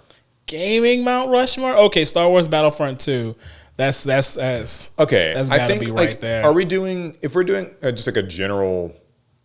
Let's do. I think this is only fair if you do gaming series, because like, because Star Wars Battlefront 2 defeats everything in the Battlefront series. Yeah, I guess that's by true. far. Okay, here's the boring answer. Then I'll actually give like maybe my own personal one. The boring answer is like Mario. What Mario? Which one? Mario from Super Mario. Half them games trash. Link. From what? Which Link game? Minecraft Steve. See, and you're not even trying. And like. Person from GTA. Actually, no. I don't know who that would be. But my more like, if I had to give my own personal one, mine's so milquetoast. I like the Mario series. I like the Sonic series. I like Pokemon. And like Final Fantasy. Paul might as well just called his Mount Rushmore Nintendoville. Well, not Final Fantasy as much. That's more of a PlayStation coded thing, I guess. But so mine, Star Wars Battlefront 2, excellent game. If you're a Star Wars fan, it has to be a game you play in your life. I wasted a stupid amount of hours on that. Batman Arkham City, crazy good game. So you're going specific games. I look at games very specifically. Series could die to me. Because I actually don't even like most of the Arkham series. Okay. Well, no, that's a lie. I don't like Arkham Knight, and Arkham City is just better. And I didn't really play a lot of Arkham Asylum. Okay. It just is what it is. But what I said Battlefront 2. I said Arkham Knight. My next game is Pokemon. Ooh, it's hard to pick one Pokemon game. That's the one time where it's like I kind of fuck with the whole series. No, I got to pick one now. I know. I'm gonna go with gold version just because that was no. I'm going to give it to Pokemon Diamond. Okay. From the Diamond and Pearl series games. That was a very pivotal Pokemon game for me. All right. Now, if your last one isn't what I think it is, I'm going to be like very surprised, maybe slightly disappointed, mostly surprised. But go on. And then my last game. Now, this gets tough because I've been purposely trying to avoid live service games because they rule so much of my life. Same advice you told me. You just got to say it. Stop all this hedging. Go on, just say it. So I'm going to go ahead and give my last slot to Minecraft. No. Roblox. No. Quit stalling. The critically acclaimed RPG Final Fantasy 14. Okay. I thought you were going to say Cyberpunk. So Cyberpunk, since I only had 4 slots, I was giving it to games that more from the past. Okay. And then I wanted to reserve one spot for a live service game. If I had more room, Cyberpunk is certainly in my top 10. Okay. It's just there's gaming mattered more to me when I was younger. Yeah. So I picked games that are older. Yeah, if I'm picking actual specific games, Pokemon Leaf Green, Super Smash Bros. Melee, Final Fantasy 13, and Sonic Adventure 2. That's my 4. I think that brings us to a close. Yeah, this will be a fun one. This has been a great emptying the pot. I think Mount Rushmore questions never get old because they never fail to bring out some small amount of like tension. Like you're just afraid. Like I just want. For me to answer those questions. First off, I need a visual aid and I need to be able to plan it ahead of time. Yeah. Because the issue with answering those questions off the cuff, I haven't even thought of all the anime and video games I've played in my life. I know. So there's a 100% chance I missed something. There's like one day I want to do a video or just like some blog post or whatever. I just want to like rank my top 100 anime because I think at this point in my life, like I've probably watched maybe like 200 anime. Like that's just like a rough guess. Because like I mean I've watched anime for like seasonally for roughly like 7 or 8 years, and each season I typically watch about 7 anime on average. So it's like they'll say like about 25 to 30 per year. Mm-hmm. And like having been that many years, I feel like I'm like closing in on the 200 point.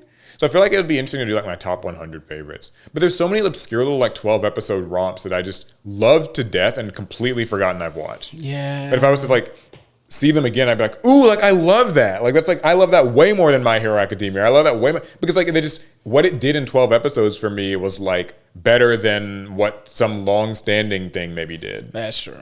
But maybe that's another thing for a bonus episode or something else. This has been fun. Thank you all for submitting your questions. I am mentally and emotionally drained after those last 2. Yes. We appreciate you guys listening as always. We are looking forward to your comments. Yep. And next week we will catch back up on the regular crazy news around the Yu-Gi-Oh! And other World games. Championship. And games. And AI probably. So yeah. We'll see you guys in the next one. Fast turn.